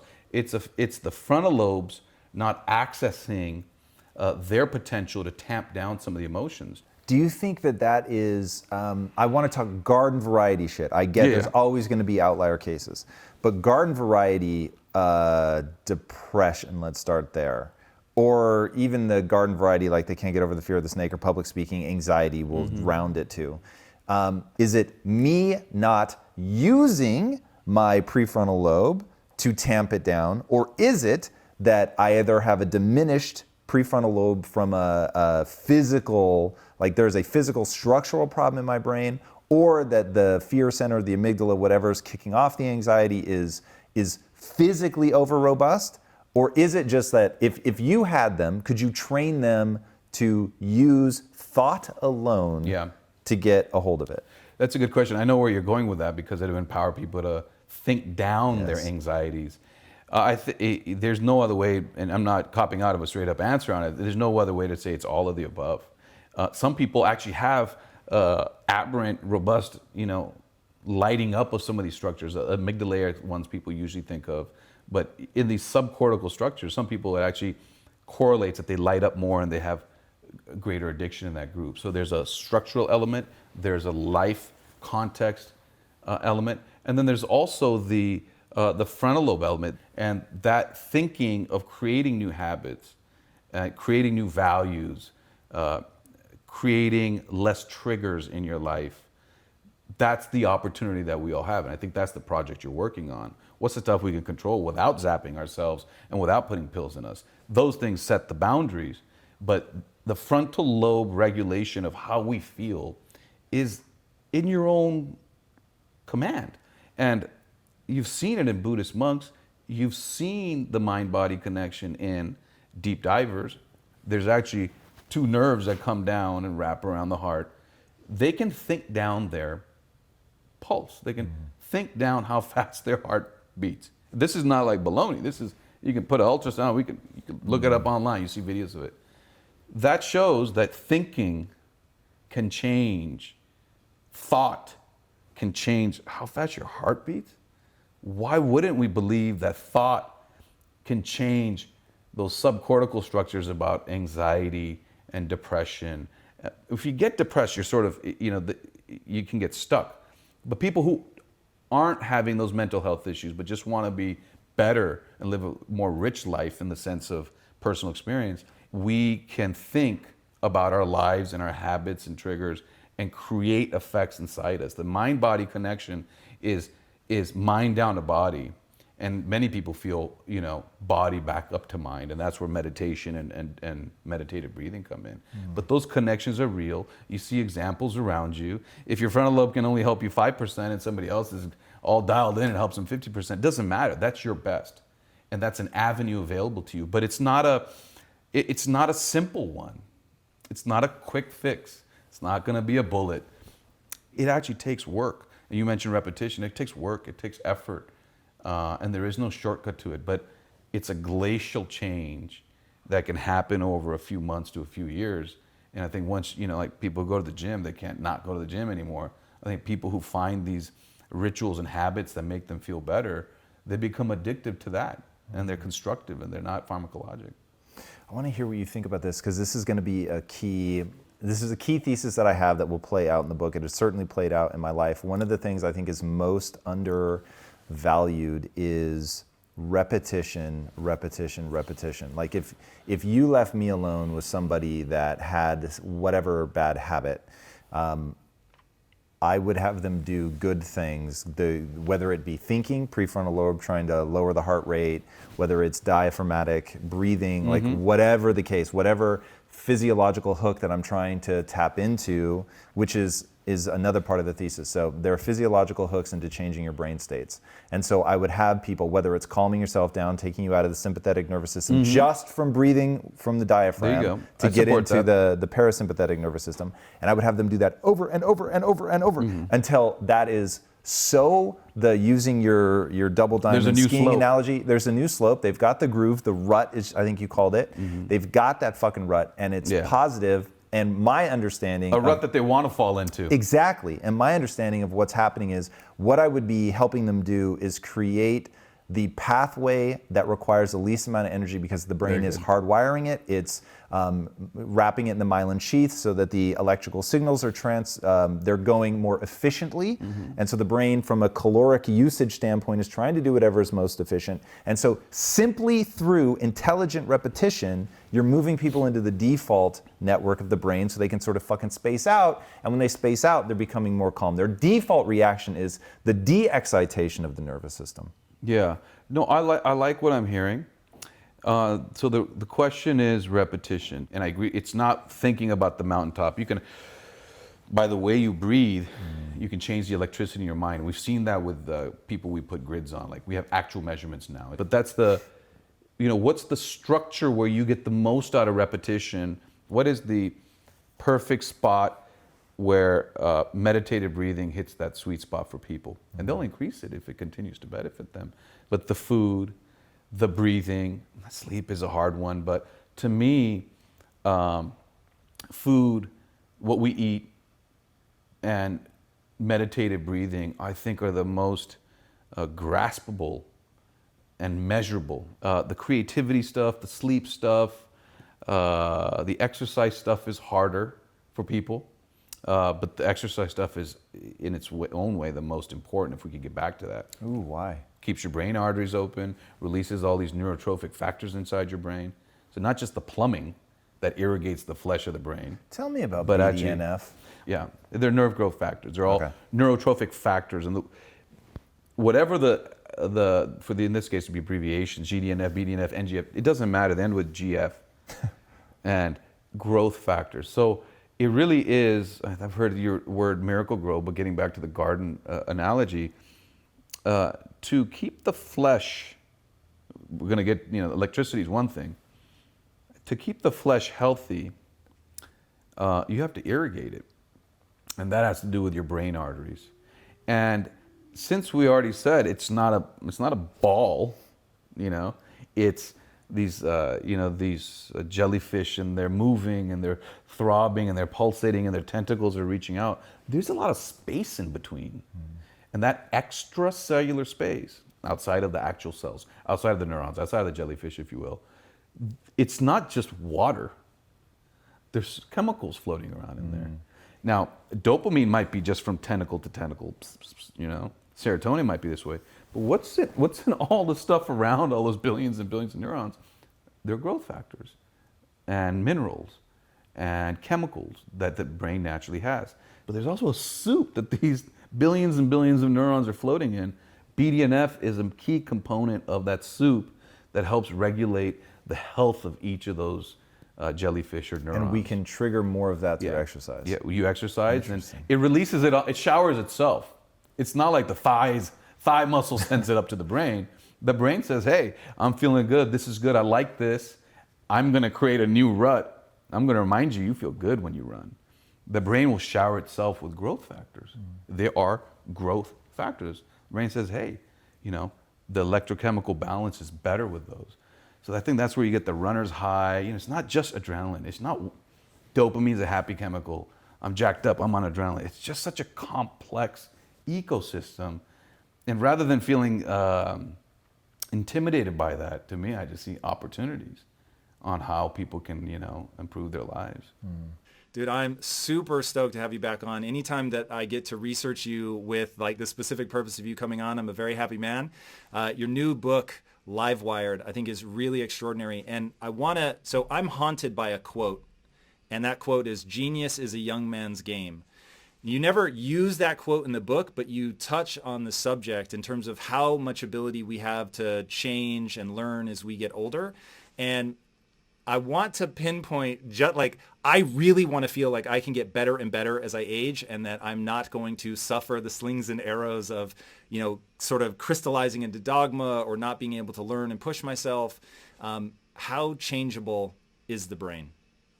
So the good news is the brain remains flexible all through adulthood, which is why you can learn new names, new people, and new facts and so on. So it's not that plasticity shuts down, but it does diminish. But I actually want to address this for a second because I feel like this is a really important area, which is that as all of us get older, we sort of lament this and we think, oh, we would love to have the flexibility of a young brain. But in fact, I think you would not. And here's why. Although you'd be able to learn Chinese, in a few weeks instead of a year or whatever, it's the hardening of your brain actually represents that you're doing something right. Your brain's job is to make an internal model of the external world. And it's trying to figure out, okay, what is my language? What's my culture? What's the beliefs of my society? How do I interact with people such that they respond to me in the right way? What is my internal model of my spouse's behavior? All these kinds of things. And if you somehow could take a magic pill that returned you to the flexibility of an infant's brain, you would forget all of that. You wouldn't be you. You wouldn't be Tom anymore. You'd be an infant again. You'd have to relearn life again. So let me push you on that. If I could get the flexibility but not wipe the slate clean, would there be advantages to that? Or this cold war for resources that the brain is sort of engaged in, does that become so problematic that it becomes hard to solidify the self? Yeah, so let me just jump to the first thing. I think there's not a way of doing the flexibility without losing yourself. Why is that? Is there a physiological, like the brain structure becomes just too squishy? Like it's what's not happening? That. It's that who you are is the sum total of all of the experiences you've ever had. You mean at the end of the book, I sort of suggest that you are a vessel, each of us is a vessel of space and time, where you were born in a particular town at a particular year. You go around, you vacuum up your experiences. I was born in a different town at a different year. I go around, I vacuum up my little experiences. And that's what makes us us. And if you got rid of that and said, I want to forget all that and start over, there wouldn't be anything about you anymore. I mean, maybe you would learn Chinese and you'd have a different name, you'd be a different person, whatever. You'd have to learn everything over again.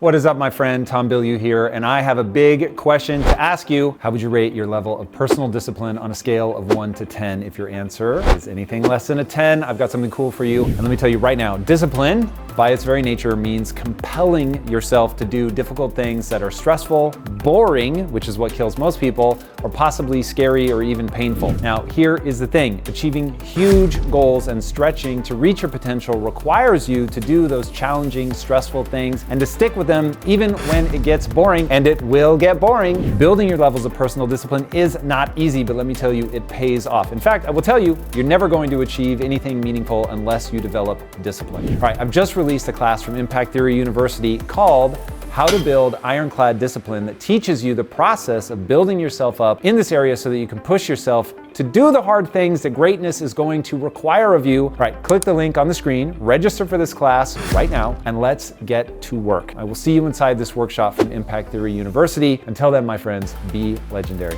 Peace out.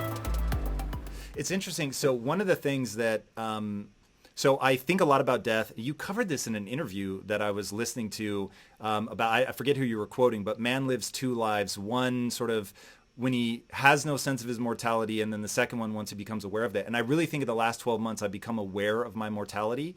And I don't know if it's just the age. So anybody that's been watching me for a while will see that my rhetoric used to be really hardcore. I'm trying to live forever. And when I stopped to ask from an evolutionary standpoint, why don't we live forever? There are jellyfish that can do it. And it is sort of what you're talking about now, where the jellyfish sort of re-enters. It's not a pupa stage, but something like that, where it sort of like blobs back out and then sort of rebuilds itself. Yeah. And renewal was the answer that I came up with in terms of why we don't live forever. Because, the old adage of science advances funeral by funeral, because you need that sense of renewal and change for a society to work. So a society certainly doesn't care about any one individual.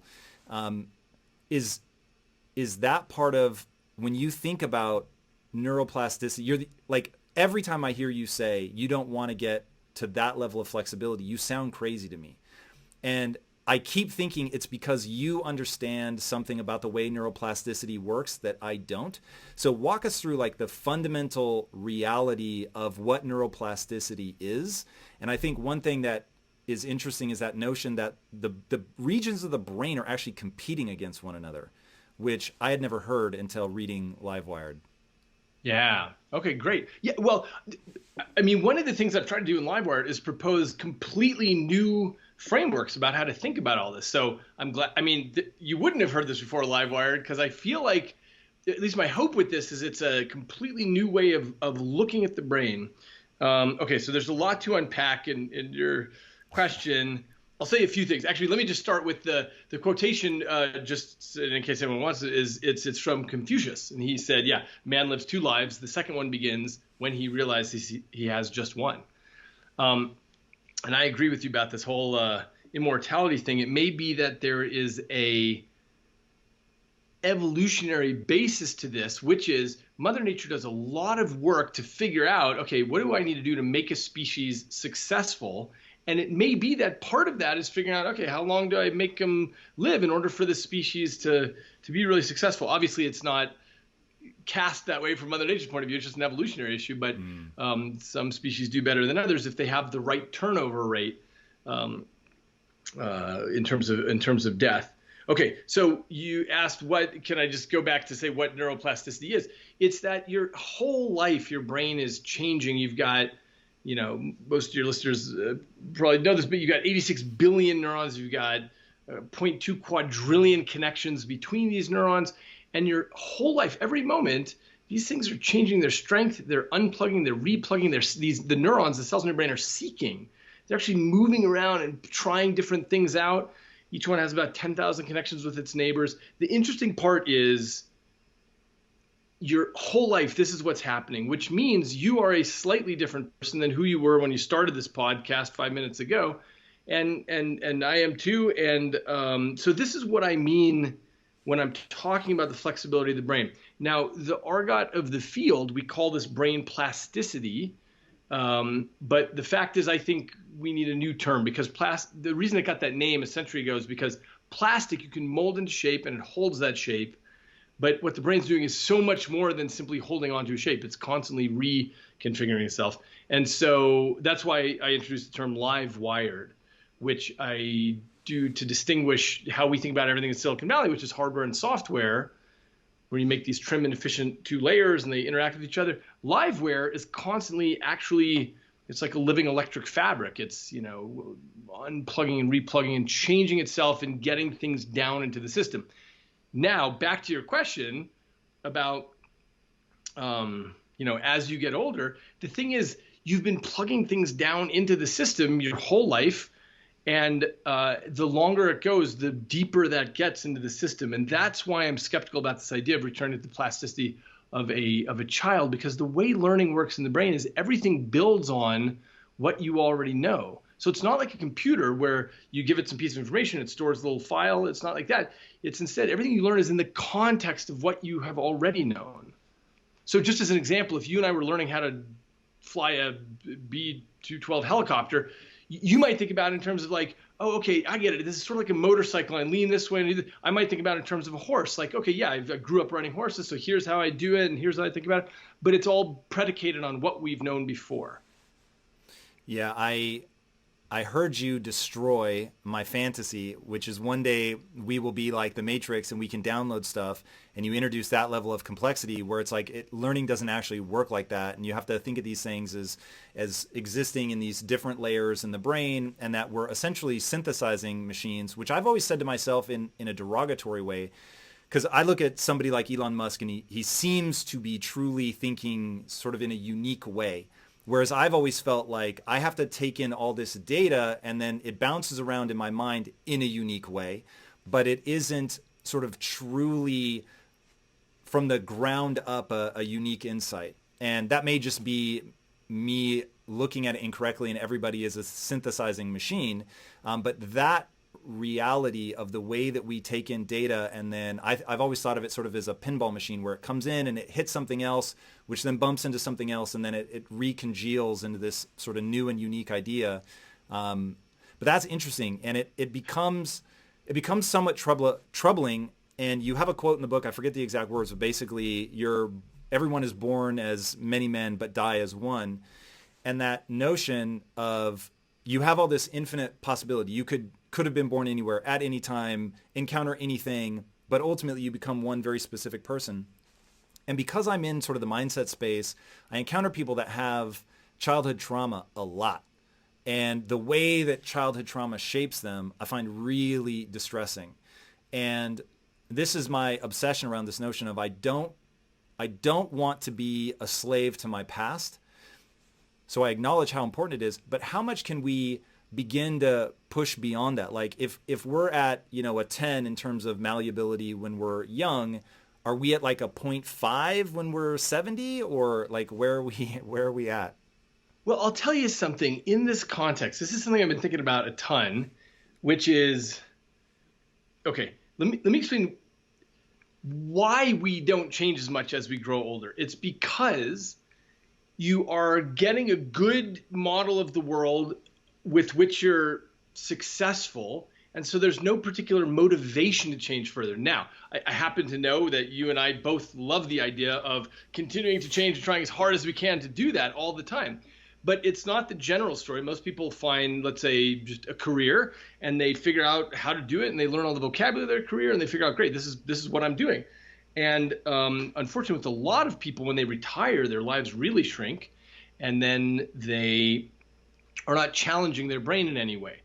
Here's why that matters. It's because when you challenge your brain, you're building new bridges and roadways all the time. And as people get older, of course, their brain tissue actually starts to degenerate. So you need to build those new bridges to cover broken roadways, or else you're really in trouble. And you may have heard the story about these nuns who, when they died, they gave their brain an autopsy for analysis. And it turned out that some fraction of these nuns who lived in the convents till the day they died, they had Alzheimer's disease, but nobody knew it when they were alive because they didn't have the cognitive deficits. And so it turns out it's because living in a convent, you've got other people to deal with and chores and responsibilities and other things.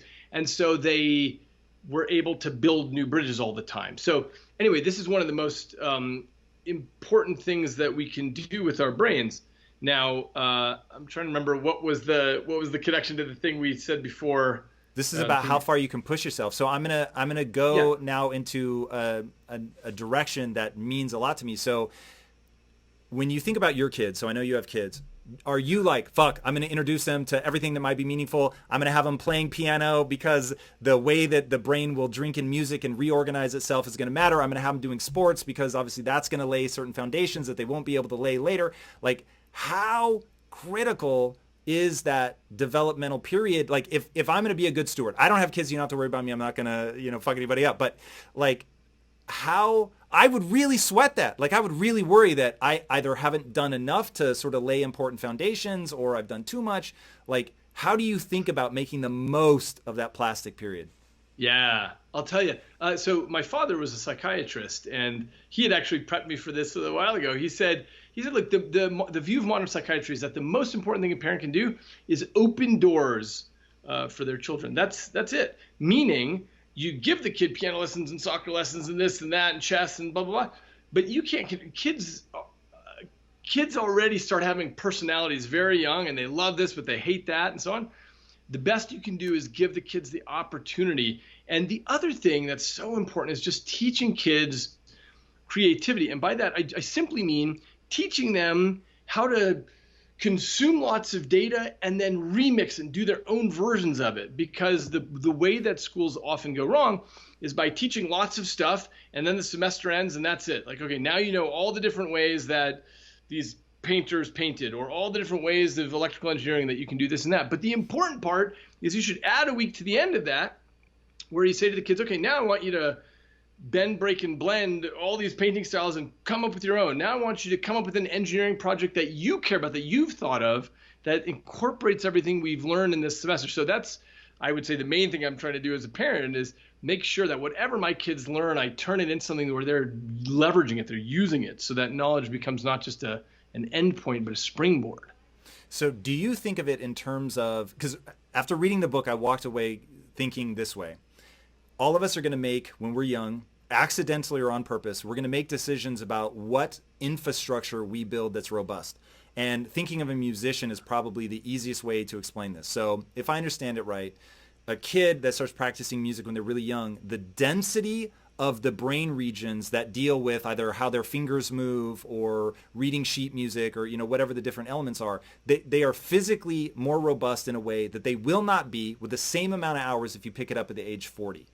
And so there becomes like these really critical, because I don't know if you've read the book Nudge, but it talks about how little pushes in any direction can have a huge impact in somebody's life. So my dad one time made an offhanded comment that, hey, because we had a camcorder and I used to play with it, which now kids think, yeah, everybody has a camera. This was really fucking rare back then. So the fact that my dad brought the camera home already begins nudging me in a direction. Then my dad makes a comment that he thinks that I'm good with the camera. That pushes me even harder in that direction. I end up going to film school, all this, like, and so it becomes a question of, my dad was really distant. So to get his attention, I didn't have that sense that I was doing it for that reason, but were those like little nudges that pushed me to build all this infrastructure now around visual storytelling. My whole life revolves around this shit. So I'm like, knowing how nudges can have this big impact, like for the parents out there listening, is there certain types of infrastructure? Problem solving is what I heard you just saying now, or critical thinking. I don't know what words you would use to describe what you're talking about now. So actually, there's so many points that I want to address in the things you've said already. And actually, if you don't mind, just before I forget the queue of things, let me go back to a few steps here in case it's useful, and let's tie it all together. One is about Elon Musk versus you. Everybody's brain is running the same software, which is you absorb the world and you generate remixes of it. And his brain is no different. And when you look at quotations from Henry Ford, from Thomas Edison, whatever, they're all saying the same thing, which is, Henry Ford said, I invented nothing new. I merely took the advances of all the people before me and I just assembled it into a new package. And that's, of course, what Musk is doing, because they're actually, weirdly, there is no such thing as a thought out of the blue. Everything builds on what you have been exposed to. The second thing is the quotation you mentioned was Martin Heidegger. Yeah, every man is born as many men and dies as one. The reason where this all comes together for parents, why it's important, is because the number of things that is going to influence a child, whether you bring home a camera or whatever the thing is, it's so infinitely manifold that as a parent, you actually, in the end, can't control it. There's just too much stuff. So the best a parent can do, and what the parent should do, is just try to bring home all that stuff and play with your children and encourage your children to do this stuff, because you can't possibly steer things in a meaningful way. When your father brought home the camera, that was a meaningful, important moment, but he might have brought home 4 other things that you have forgotten since, because it just didn't resonate with who you were as a person. So the weird part is we are this weird combination of nature and nurture, which is to say you dropped into the world with a particular set of genetics that gave you particular predispositions. For some reason, you're a real visual guy. You like doing that. And so the camera resonated with you. But the other things your dad brought home, you don't even remember them. So this is the weird thing about who we become is this mixture of nature and nurture. If you had to give a split, what would you say? What I've seen sort of 50-50. Do you think that's accurate? It's a dead question in biology nowadays, because you can't say, which is because of the way they intertwine. What I mean by that is, there's this moment where you drop into the world, you've got a certain set of genes, but from there's feedback on your genetic expression from your experiences. And this is this new field of epigenetics, which is to say, depending on the experiences you have, that actually feeds back into your brain all the way down eventually to the level of the nucleus in the neurons, and you change the conformation of the DNA with certain proteins that fit on it and change it such that some genes are getting expressed more, some genes are getting expressed less. So what this means is that the nurture actually affects the nature. And obviously the nature affects the nurture, because if let's say I like swimming, right? But I don't have the wingspan of Michael Phelps, so I'm never going to be Michael Phelps and be able to compete with him. So these things, anyway, all feed back on each other. So that's why you can't even put a split on it. Yeah, that is the notion that we're not blank slates, I think, is really important for people to understand. We're going through a super weird time right now. I am utterly shocked by this, where people are talking about humans like they're sort of infinitely malleable. And while that would actually be kind of cool, and you've already debunked this, I wouldn't be myself if I were infinitely malleable. And so, okay, I do accept that. But thinking of children, at least, as sort of infinitely malleable, and that, you could become anything, is really exciting. But it's so divorced from reality that it breaks people's ability to predict how human beings are going to react, and how to even, structure a society in a way that's functional. How do you think about that intertwining? Are there things that, for instance, the sexes, like, are there things that are somewhat sort of categorizable if just even that amount of the person, or is it like, nope, even that you can't begin to segregate people? The interesting part is that essentially anything you measure exists on a distribution. So let's take something like, skill at chess or swimming or math or whatever. Anything you think of, there's this big distribution in society. And when it comes to something like comparing the sexes, there's a distribution with whatever you're measuring, and those tend to be not centered exactly the same place, and yet overlapping a lot. And that's why it's challenging ever to say, oh, well, that's a male, that's a female, so they're going to be blah, blah, blah, because you're only the best you can talk about is on average. So we're in this weird, funny position there where, one can try to ignore it and say, well, I think it makes no difference that she's a female, he's a male, but it makes some difference on average, but maybe not for that individual is the key.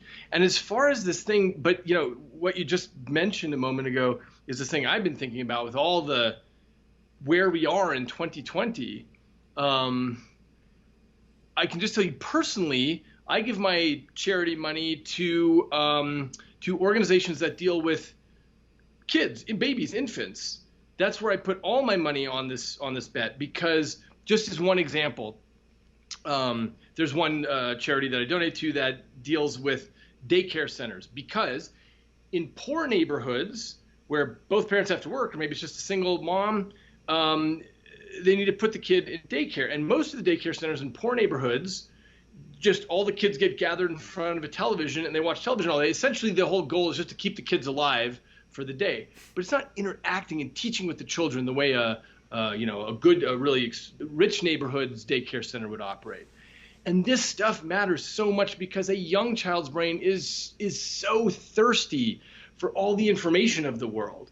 And so that's why this matters a lot. And because of this issue we've been talking about, how brain's flexibility diminishes through time, it's just where I put my bets, my chips, is that sometimes what you have in poor neighborhoods is you have to make a bet on the upcoming generation. You say, I'm going to do everything I can to make this next generation get off the starting blocks at an equal point as a rich neighborhood, so that the kids are not disadvantaged from day one. There's a guy named Jeffrey Canada that I have been stalking. I'm waiting for the restraining order. I am trying to get him on the show so desperately. And he said something, and it's one of those, I don't know if I remember it accurately, and I can't re-find it, but my memory of it is that he said, so he is a really, really bright guy, grew up in Harlem, ends up getting a full ride to Harvard, goes to Harvard, says, I'm going to come back and change the education system, basically help all these kids in Harlem.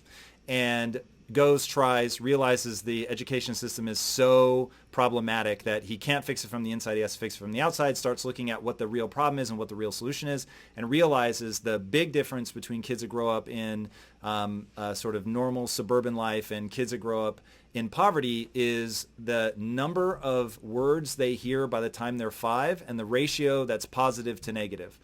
And the thought of being able to boil it down to something that simple, because again, going back to this notion of infrastructure, they have the language infrastructure in their brain, and that has these massive knock-on effects later in terms of their ability to communicate, get a good job, all this crazy shit. And so like you, he's focused on kids. And what I think I remember him saying was, you have to give up on adults. And that may have just been the terror that it struck into my heart. But my memory of that statement, which obviously is all about brain plasticity, has been so influential in my life that this company, Impact Theory, started aimed at adults. And now about 5% of what we do, maybe 20%, 20% of what we do is aimed at adults. 80% is aimed at kids. Because I'm like, if I actually want to have the kind of impact I want to have, I've got to hit them during that age of imprint where their brain remains incredibly malleable. And so, yeah, man, that talk to me about what happened in, I think it was the Ukraine, when there was so much death after the war that basically there was the orphans had trouble. Yeah, you know what? That was actually in Romania. It was after the death of Ceausescu. There were tens of thousands of kids who had been orphaned because their parents had been killed. So the Romanians set up these orphanages, these state-run orphanages, where there were too many kids and too few staff. And so the staff said, look, don't pick up the kid, don't talk to the kid, because the kid will get clingy if you do that. So what they did is they just ran their business, keeping the kids alive, but not giving them what a child needs. And these kids grew up with massive cognitive deficits. This is one of nature's tragic natural experiments where you get to look at it and say, okay, now we realize that what children, here's the whole thing. And this is, as you know, the theme of Livewire is that human brains drop into the world half-baked. This is the great trick that Mother Nature discovered with our species. You drop them in not ready, but there's a certain expectation, a certain gamble nature is taking, which is that you'll get the right sorts of inputs. And it's a gamble because if you don't get those inputs, then the brain does not come out optimally at all. Talk to me about the inputs that will break you if you don't get. Well, one of them is, actually that's an interesting question because we don't know how to phrase it. except as a general thing about love and language and, attention and physical touch. Will language break you though? Because like if somebody's deaf, they can still develop and have normal relations when they're older, I think. Exactly right, but they are speaking language. They have language. They have sign language that they're speaking with people. And so if they didn't have that, would they be developmentally retarded? That's an interesting question. Let me think if I can think of an example. I don't know. I'll have to look that up. The reason is because all of the examples of deafness I know, and I know at this point hundreds or thousands of deaf people, they've all grown up in a society that's modern enough that from whatever, the age of 6 months or a year or whatever, their parents said, wow, we need to get help here and learn sign language, or put you into a school, or get a tutor who can teach you sign language. So I actually don't know of people who have grown up where they're completely ignored in that way and not getting any language. Of course, there's a certain language of people paying attention to you and touching you and saying like, would you like the milk? Where even if you can't hear, you might still be getting a sense of languageness. But there are these tragic natural experiments where a child is so abused, so neglected that, let's say a perfectly hearing child, doesn't get any language because the parent locks them in a room and just gives them food or something, but gives them none of the language or attention. And kids like that grow up with really horrid deficits. Like they never learn language. They never learn the structure of language grammatically. For example, I tell the story of one girl in the book who was found at the age of 7, having been abused like this. And what happened after her parents were arrested and so on, all these psychologists came in, all these people who gave her lots of love and attention and tried to teach her, but she never could learn language. It was too late. That window had closed for her. She just never got the rules of grammar. So she says she can say no and stop it and one other thing, but she can't speak language. And there's nothing wrong with her in terms of genetically, in terms of why she couldn't do that. Yeah. One of the most interesting studies I've ever come across, and I know you've talked about this, is Harlow's monkeys, and how if you give the monkey the option between basically sort of affection, physical affection, comfort from just a carpet mother and then a wire mother, but it actually has food, that it will go eat really fast and then run back and cuddle the carpet mother. It is so weird to me. Like when I hear people say, man, humans are just love, like it makes my skin crawl. But then when I think about the fact that if you don't touch and love on a human, it actually dies, that is so weird. Do you have a sense, like, is that tied to the like, think of the visual cortex, right? Visual cortex is expecting information. I'm sure you can explain your theory on dreaming, which I think is fucking fascinating. Like, is there something where we have like a love center that, like, if it isn't getting that love, what the hell happens? Like, I don't understand how we break fundamentally as a human. Yeah. I would say it's this issue. So we don't know. And happily, the reason we don't know is because there simply are not enough examples of this. So Harlow's monkeys, he did this, I guess it's about 50 years ago, where he would do things like, give the monkey that choice. He also did these experiments where he would isolate a monkey and have the monkey raised in isolation with a one-way mirror that he could look through. But those kinds of experiments were shut down because, he was doing it, let's say, for the right reasons, trying to understand depression and so on. But it was just decided that the outcomes were so awful that it was too cruel to do. And these terribly abused children are super rare, thankfully. So we don't really know. There's not a love center in the brain, but instead it's something about this issue of the brain coming into the world where as much as possible Mother Nature has put out onto the world. Like, you need to be getting this love and attention and touch. I mean, we understand a lot about the touch system, and if you're not getting touched and stroked as a child, that affects the development of, what's called your somatosensory cortex, this part right under where you wear headphones. And do you have a hypothesis why? Again, it's this thing about coming in half programmed, and the rest of it is waiting for the world to program you. And if the world is not programming you, there are no hands on the keyboards there, you're just not getting what you need. So what you have is, essentially an infant's brain without the extra stuff that you need to grow up. We, as far as specifically like, if you don't get enough touch and language, this is precisely what happens. We don't know that. And as I said, it's for the right reasons that we don't know that. And hopefully, I kind of hope that we never know exactly why that is, because it would require studying that. Which is, yeah, I mean, look, I hope that we figure out why it is. I hope we never find out, because we have had cases like that for sure.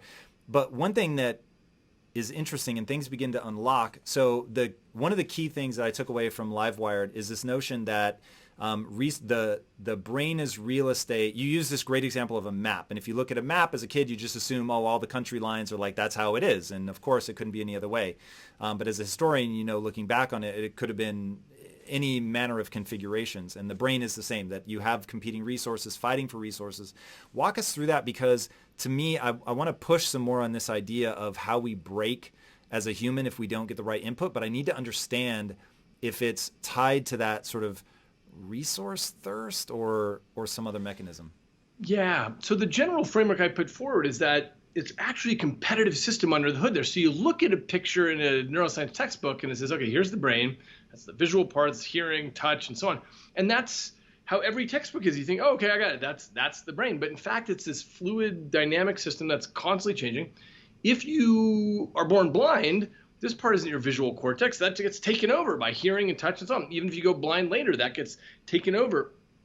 And it's like that with everything. For people who are deaf, that doesn't remain their auditory cortex. There's no real estate that lies fallow in the brain ever. And so this is the remarkable thing about resource allocation. So the analogy I give in the book is, it's like if you saw the Cuban Missile Crisis, you were an alien that flew in, you saw the Cuban Missile Crisis, you'd say, no, the Americans and Soviets, nobody's doing anything. I guess everyone's just, nothing's happening. But in fact, what you wouldn't realize is that all the missiles are aimed, everything is super tight, and the reason nothing is happening is because all the guns are pointed at each other. And that's what I propose is going on in the brain. It has to be understood as a competitive system at many different levels of competition. From regions all the way down to neurons, and even within neurons, synapses competing against one another and so on. And so that's what allows things to change really rapidly in the brain. And what is the dynamic by which they are either winning or losing? Is it, I'm receiving input, so I get to keep going?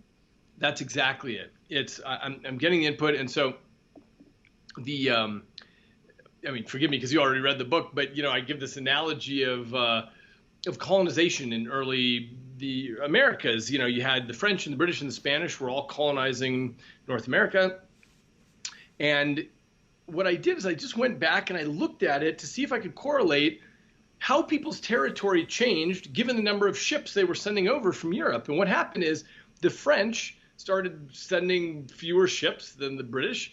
And so, as they sent fewer and fewer ships, their territory shrunk. The French owned this huge territory all the way from Canada down to Louisiana.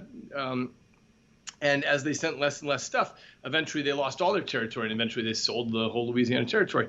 So this is an analogy that I use to what's going on about how the brain remaps itself all the time. It depends on the number of ships coming over. So, just as an example, if you're an amputee and you lose your arm, suddenly there's no more ships coming in from your hand to the brain, and so that territory gets taken over. So yes, it's about how much data is coming in, and by the way, how useful that data is. So if you look at a map of the body in the brain, you find that the areas that carry more sensitive information have bigger representation. So for example, in my somatosensory cortex, my fingertips have a big representation because they're carrying a lot of important information. In contrast, my thigh doesn't, has a very little territory because who cares about my thigh in terms of the number of ships that it's sending up to the brain.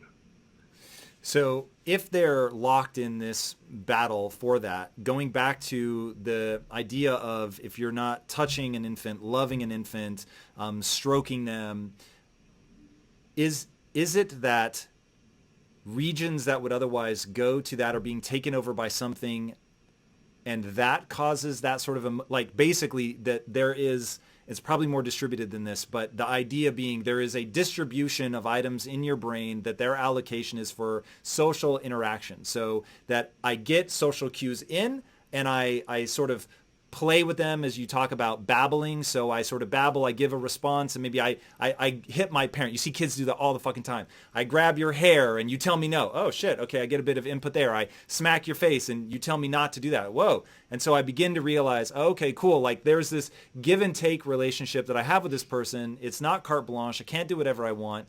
And now I'm basically forming the literal centers of my brain as myself as a social creature.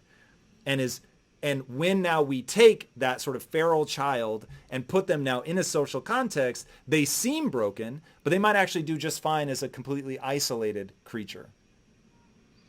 That's right. Although it would be hard to define what we mean by doing just fine as an isolated creature. But I totally agree with your point of view on this, which is this is the part I talk about in the book about babbling. So we all know with children they babble, and the reason they're babbling is because they're saying something with their mouth and they're hearing what comes out of their mouth and they're comparing that to what's coming out of their mother's mouth and their father's mouth, and they're figuring out what. And as they get older, it's a different kind of babbling. Exactly as you said, it's like a social babbling.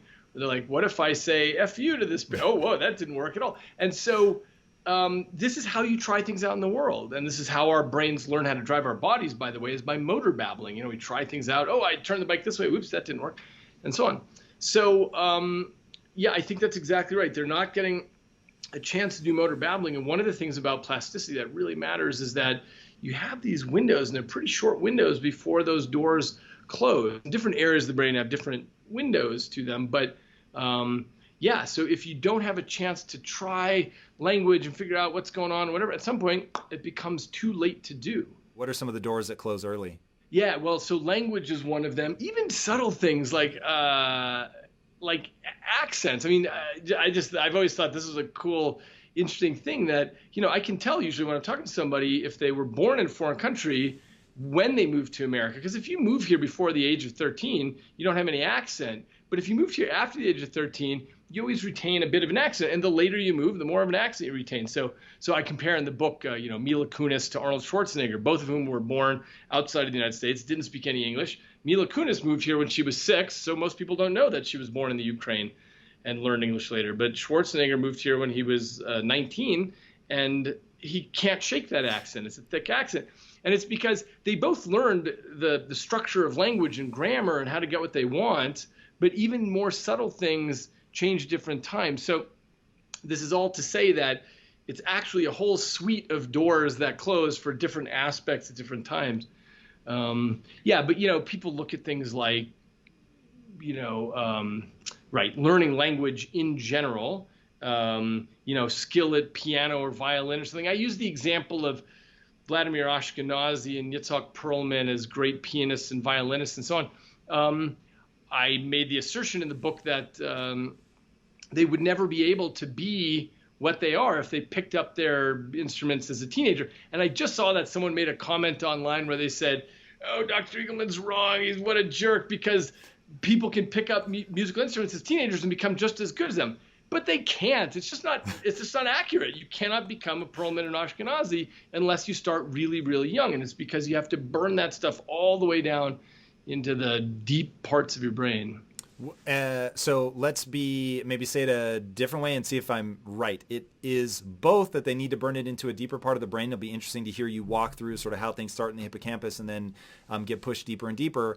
And that the notion of sort of depth is real. And but then the other side of this is not just the putting it deeper and deeper. It's that the very ability to put deeper and deeper is no longer. And that's sort of the fundamental thing that your book, I hate about the truth of your book, which is that there are these doors and that they do close. And so even if, like, let's say that Perlman were to play for 30 years, but he plays from the time that he's 2 till he's 32. And now I pick up the violin at 20 and I play until I'm 60. Now I've clocked more years, but because I'm sort of outside of that window, it doesn't matter, right? So even that sort of deeper and deeper, it's not just hours clocked, It's the time in which I clock them. Exactly. It's when you started. There's one other thing, as you know, I point out in the book, which is it's about relevance also. So for Yitzhak Perlman, I don't know about his childhood, but, presumably he got proper social feedback where people said, wow, you're really good at that. Hey, this is something that you've got a special talent. That kind of stuff really matters a lot, because if you had, let's say, picked it up at the age of 2, just like Yitzhak did, but for some reason you had mean parents who said, oh, Tom, that's really hurting my ears, I don't want you to, then you could have clocked the same number of hours, but it wouldn't have the same influence. Why? Because we've got all these neurotransmitter systems that are involved in reward. And that, of course, includes social reward, what you're getting out of it. And will that increase the rate or veracity with which I learn something? Yes. It increases the ability to even have the right cocktail of neurotransmitters present for the plasticity to take place. So you actually need, let's say I said to you, hey, Tom, I really want to teach you 7 important dates in Mongolian history. And I told you, if you don't care about Mongolian history, it's just so hard for you to remember it. It's right. But if I'm telling you something that really matters to you in your life and it's relevant, bang, you'll remember that. You'll have so it has to do with relevance to you. And part of, this is an interesting, complicated area, but part of relevance to you has to do with also what you think you can get out of it. Like if I tell you some interesting fact and you think, wow, that's cool, I can tell that to someone else at a cocktail party and they'll be really impressed by that fact or whatever. People are always trying to surprise and impress each other, and there's all kinds of interesting reasons why you might find something relevant, but that needs to be there for plasticity to take place. Which is more powerful, positive or negative reinforcement? Oh, it's an interesting question. I don't know. Both are used for so many things, and even when raising a child, you have to use both. It's an interesting question because people often ask this, or, propose this thing of like, hey, I'm going to raise my child. I'm only going to say sweet things to my child and never say no. And I don't really think that works. I don't think you can do that. So the child slaps you in the face and you say, you did a great job slapping and blah, blah, blah. But it's hard to get someone to, so I think both are needed to fence behavior in appropriately. Has anything been studied on that? Because for instance, I was a very rambunctious child. I certainly had, I was diagnosed with hyperactivity disorder, maybe some ADHD thrown in for good measure, but because I could sleep through the night, my mom refused to medicate me, and I'm very glad for that. But my mom was also a hardcore motherfucker. She did not play, and she was able to keep me in line. And there were many times where I really pushed the boundaries, man. And because my mom kept me in line, I think that's part of the reason I developed discipline. There were just things you could do in my house you could not do, and there was work that was expected of you, and that was just that. And she wasn't going to back down. Did not matter how much I fought, pushed. She just wasn't going to break. And I'm curious if anybody's looked, because it just, for me, I said, look, if I had kids, 100%, I would not beat my children, but I'd give them a spanking if that's what they need, because my mom did it and it works so well for me. If they don't need it, I won't do it. People freak out. So it's a good thing that I'm not having kids, so nobody has to worry about that. But has anybody looked at that? Yeah, look, this is one of those things. Everybody seems to have an opinion about that, but it's very difficult to compare. If you take a child who's raised in a family where there's no spanking and a child with spanking, it's just really hard to do any kind of good controlled experiment on that, because there are probably 100 other differences in the family as well. So by the way, when I had children, I thought, okay, I'll spank them appropriately, just when the situation really calls for it. My wife said, no way, you are not ever injecting that kind of fear into a child about they're going to get physically hit and so on. So we've just never done it, and that's cool. I'm happy to go along with that. But I will never know the answer of whether they would have been better off with a little bit of physical, hitting or not.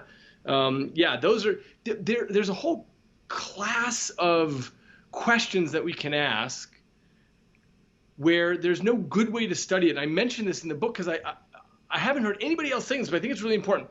One of the questions that people ask is, what is the effect of children growing up with the internet now? This is a question that always comes up to me when I give talks. And everybody's got an opinion on this, but it is a very difficult question to answer. Why? Because there's no way to do a good control group on that. You can't say, okay, I'm going to take these 18-year-olds who've grown up wired, and I'm going to compare them to these other 18-year-olds who did not have the internet, because the only 18-year-olds who don't have the internet are either Amish kids or kids who are totally impoverished in rural China or the favelas of South America or whatever. But there are 100 other differences there, and you can't compare them to the previous generation because there are 100 other differences with the previous generation. And so it's very difficult to say, oh, I know for sure the effect of the internet is blah, blah, blah, blah, blah, because it's just hard to do that scientifically. So anyway, there's a whole class of experiments like that. I think probably spanking is one of them. Yeah, it makes me very sad that you can't run both like timelines to see what ended up working.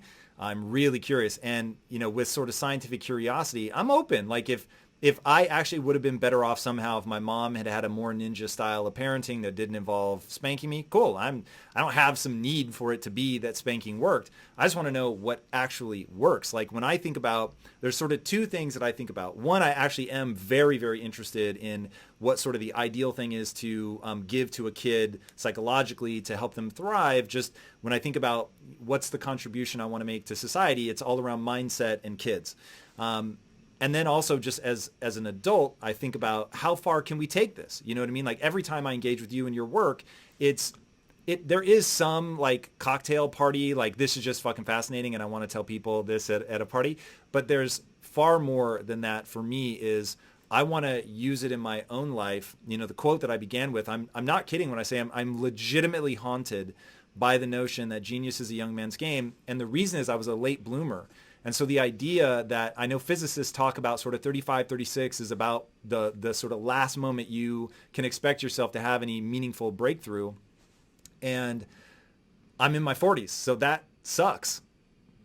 You know, I actually want to address this issue about breakthrough because I originally had written a piece of this in the book and then I took it out in the end, but I think this is actually really important. So one of the models that actually, let me back up for 1 second just to give the foundation of this. One of the models I propose is that the right way to think about the brain is in terms of pace layers, by which I mean some things are changing really fast, and if those stay stable, then that changes the layer below them, which is a little bit more conservative in its change. And if that's doing something, then the layer below that says, okay, I see that that's a really consistent message, all change. And so what happens is all the way down, you get these deeper and deeper things. The name pace layer I'm taking from something that the thinker Stuart Brand proposed, who said that when you look at a city, you need to think of it in terms of pace layers. So fashion changes rapidly. The infrastructure of a city, like where the buildings are, that changes more slowly. The businesses that are in the buildings, that changes more rapidly than the infrastructure. The governance of the city, that changes more slowly, all the way down to the nature, you know, like where the river is in the city, that changes the most slowly. And the way to understand the city is understand the interaction of all these different layers of speed. And so I thought that was such a great insight that I really wanted to look at the brain that way. And that allowed me to put a lot of data together. Anyway, this is why, just as an example, there's this property of neurology that's very weird, which is that older memories are more stable than younger memories. And if you've seen people at the end of their lives, they often will have essentially receded back into their childhood. They've forgotten all the stuff from the last few years, last few decades, but they remember everything about their childhood and their childhood language and all that stuff. And what happens a lot actually is that people revert to the language they spoke as a child, even if they've been speaking, let's say, English their whole adult life. So that's one of the big themes of the book about how plasticity actually works. But what interested me is this notion of breakthroughs. This is the part that I didn't put in the book, unfortunately, but this notion that sometimes, as you know, in your 40s, you'll have a breakthrough where suddenly something you've believed your whole life, something happens where you get a different view on it and you say, wait a minute, maybe this deep layer, this thing where I absolutely thought this was fundamentally how the world works, maybe that's not true. And all this other stuff falls apart in your internal model and you're able to recast something. And have you ever taken the Landmark Forum? You ever done that? I know of it very well, but no. Okay, great. So anyway, they talk about breakthroughs. That's something that they try to get people to have, and it's a really stunning experience. What we've all had in our lives, various breakthroughs. Let's say you thought somebody did something to you or said something or whatever, and then you find out years later that's not actually what happened, and there was a misinterpretation of what. This is the kind of thing that really is meaningful for changing our lives. And the reason I mention this is in the context of you saying in your 40s, can you still change? Happily, there are these deep things that happen where sometimes you have an opportunity to change. And okay, so that's one thing. And the related issue that I want to say is this is what's happening to us now during COVID Palooza.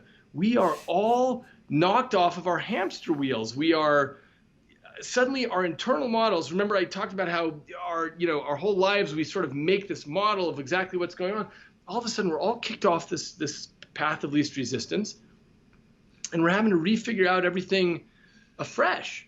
And there's a lot of stress and depression and anxiety. It's a terrible time for essentially everybody. But the one tiny silver lining that is worth emphasizing is that it forces our brains to rethink our models, everything about, where you're going to get these supplies, how you're going to get food in your fridge, where you get the toilet paper, all this stuff, to more creative things about, okay, well, geez, how do I thrive from here, given that my shop has closed or my, employment has ended or what, what do I do now? And it's forcing a creativity. It's forcing the brain to rethink things in a way that is actually, despite all the lousy stuff, really good for the brain to build new bridges. Memory and forgetting is something that is extraordinarily interesting. So my wife will often joke with me that she wishes that she has my memory because I'm ultra forgetful in terms of emotional amplitude. So if something like really upset me, I'll still forget about it a day later or a week later. So I don't have baggage from my past. I don't hold on to past traumas, but it actually really frustrates me because I also don't remember a lot of things that I want to remember. Oh, that's so interesting. So I've always looked at it as a curse. And she's always, not always, but certainly as we got deeper into our marriage, she's really like, oh man, like how does that not wind you up? How are you not still pissed about that? And I'm like, that seems so weird to me. But I know that memories get basically tagged for either, hey, this is important, remember this, or, this is irrelevant, forget it. Right. So how does that dynamic of like stress? I find that super interesting only because I feel like with most people, when they have an emotionally charged event, it's kind of seared into their memory in the first place. And then the more times you retrieve it, the more and more you're kind of solidifying that memory in your brain. So usually people remember these kinds of poignant, emotionally charged memories for a long period of time. Whether they do so like perfectly accurately is another issue, but it's usually kind of the more trivial things that people don't remember. So I find that really interesting about you. And what's your primary area of focus right now? Are you working with rats a lot? Like what's your mice? Yeah. Mice? So I would say for like experimental neuroscience, neurobiology, I don't know, maybe like 80% of the work is done in mice for a number of reasons. They're just like, great model organism. And they're genetically tractable, meaning you can actually breed them and look at certain genes and look at certain cell types and do kind of all the fancy stuff that we do nowadays in neuroscience. And the applicability to the human condition and brain is very, very high. So. And the tests that you're running now, are they around fear, or what are you working on right now that you're super excited about? Yeah. So right now our lab is working on, we have a few projects in the lab, and kind of most of them are circulating around this idea of social isolation and what happens to the brain and behavior when an animal is isolated for an extended period of time. And so we have a lot of kind of different projects looking at that. And so the most exciting one recently that is going on in my lab is someone who's looking at the effects of isolation on mating behavior, which is kind of a little bit more, I would say maybe more fringe in terms of interest to the general public.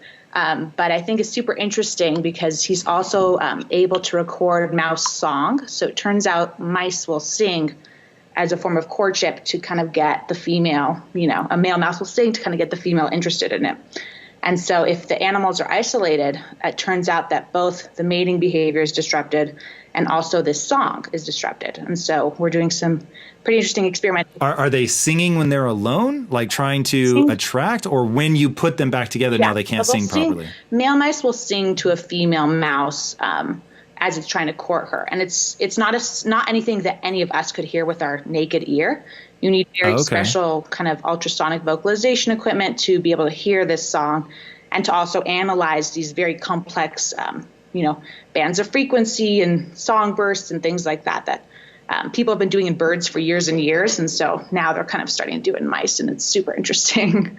So is the song breaking down because they're essentially getting depressed? Is it because they're just out of practice? Like what's going on? That's a really good question. That's something we're working on. We have no idea why the song is being altered, though it does, I think, help to explain why they're not as successful mating.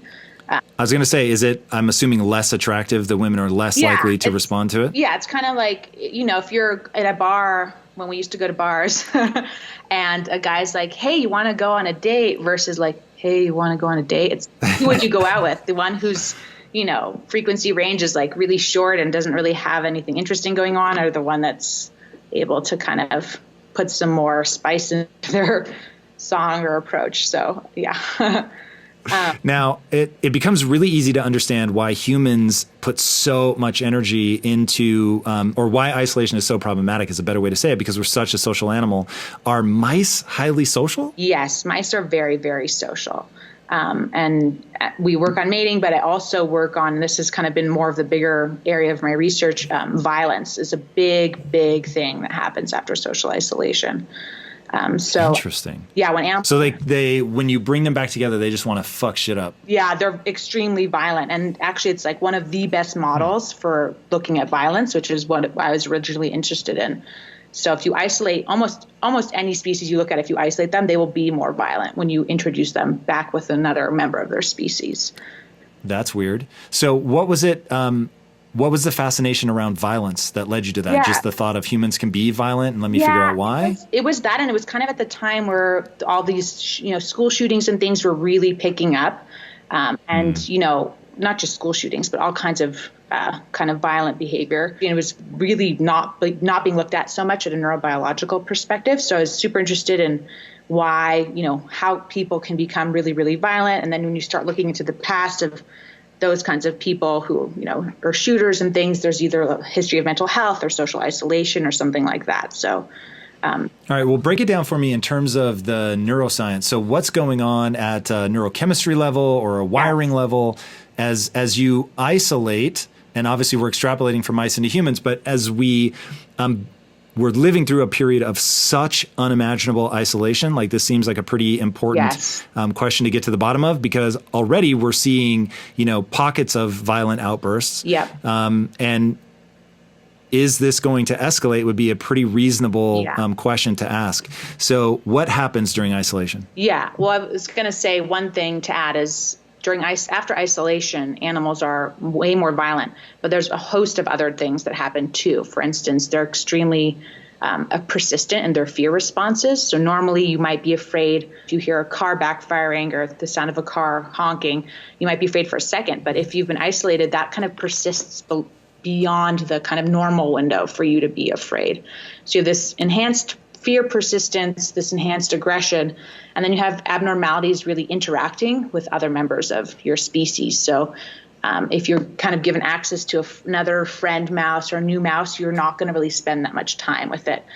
Or for humans, you might not really be that interested in interacting with a novel member of your species and kind of show more hesitation there. So those are some of the behavioral. That part I get. I get why the novel person would become more worrisome. You're, going back to the mating thing, you're sort of out of practice. Maybe you've lost your groove a bit. Right. But when I think about reintroducing somebody that you knew already and you still don't go spend as much time with them, do you know, are we seeing just the receptors for oxytocin are disappearing off the cells? Why? Yeah, that's a great question. So I think, there's some stuff that we know and then there's a lot that we don't know. One thing that we know for sure is that this one neuropeptide that I've worked on called tachykinin 2 is heavily upregulated across many regions of the brain following social. And so TAC2, give me some info. What does it do? It's kind of like a neuropeptide. So lots of people know about neuromodulators like dopamine or serotonin. These are all the ones that, drugs for depression and anxiety disorders are all based on. And these are just kind of like a smaller, what you'd think of as a smaller class of those. And is it like oxytocin feels fucking awesome? Some people refer to it as the bonding hormone. Yes. Is it positive, negative? That's a good question, but it's one of these smaller neuropeptide systems. So it doesn't have have these kinds of like, you can't just kind of generalize and say that it does X, makes you happy, makes you sad. So its expression is way more restricted than some of these other ones. So the good news is if you find something that it does that's important or useful, that's great. And the other side of the good news is that you're not going to be doing something that kind of affects the whole brain if you want to target this system. So, some of the other systems, like for instance, serotonin, there's some great benefits. Obviously, people are using antidepressants, developed decades ago, targeting serotonin reuptake. But the downside is you're targeting it all over the brain. And, serotonin has sometimes opposite effects depending on where you look. So these neuropeptide systems are nice in the sense that you can kind of target smaller populations of neurons and a system in the brain that's way less kind of ubiquitous. So yeah. So now, did you say that TAC2 is increased or decreased in isolation? So it's increased after isolation, and it's kind of. And what do we think the point of that? What's it pointing at? Yeah, that's a good point. So I think there's a few ways of looking at it. One is that it's kind of acting in this kind of coordinated manner, much like someone who leads an orchestra leads the whole orchestra by his direction. And so you see it elevated in multiple regions, and you can kind of think of it like a web of increased activity that allows the brain to coordinate a response to social isolation that includes many different things. So for instance, the enhanced violence, the persistent fear, the alterations in mating, those kinds of things might be a coordinated response. And this is one of the way it could be coordinated, which is just this elevation of this peptide across the brain. Okay, well, that's maybe troubling. So we have a conductor who's stepping in, but what he's conducting is antisocial behavior, aggression, sort of being antisocial. So it's interesting. So, okay, you said there were a few things that we knew. So one, we know TAC2 is elevated. The conductor's in there. He's telling us to do things, but we also know that the behaviors that we're seeing on the outside. Right. So if TAC2 is conducting, it's conducting some gnarly stuff. Right. So we have. Yeah. So I think that's a really good point. And I think it kind of ties back into the idea that this kind of social isolation and I'm talking mostly about when you are fully isolated, like no other single person, no partner, nothing. You're by yourself, have been in your apartment and haven't seen anyone in 2 weeks at all. And I think that is not a normal situation, not for humans, not for mice, not for many species. So most of the time you're interacting with other members of your species. And so you wouldn't have this kind of explosive response in your brain or in your behavior. So I think, these systems that are usually probably quite adaptive for regulating fear, which is great in, to a certain degree because it lets you survive and avoid dangerous things. And also probably being able to be aggressive and protect your territory for an animal, protect your mate. That's, something that's adaptive. And so it's really when these things are kind of go awry or out of control that it's not adaptive anymore. So it's not that the system was kind of maybe designed to do this in some kind of functionally, beneficial way, but it's more that the system that's usually adaptive at low levels has kind of been hijacked in these situations that are, what I would consider abnormal for a social species. And when do you see this stuff start to regulate? Like, is it, hey, they're violent and antisocial for a day and then they begin to normalize, they get their song back, or? No, it's a long-term thing. In fact, when you're only isolated for a day or so, you have a lot of actually opposite effects. So if you've kind of been in your apartment stuck in there for a day or two working on a project by yourself, you seek out social interaction after, and you have a lot of kind of positive type of interactions with other members of your species.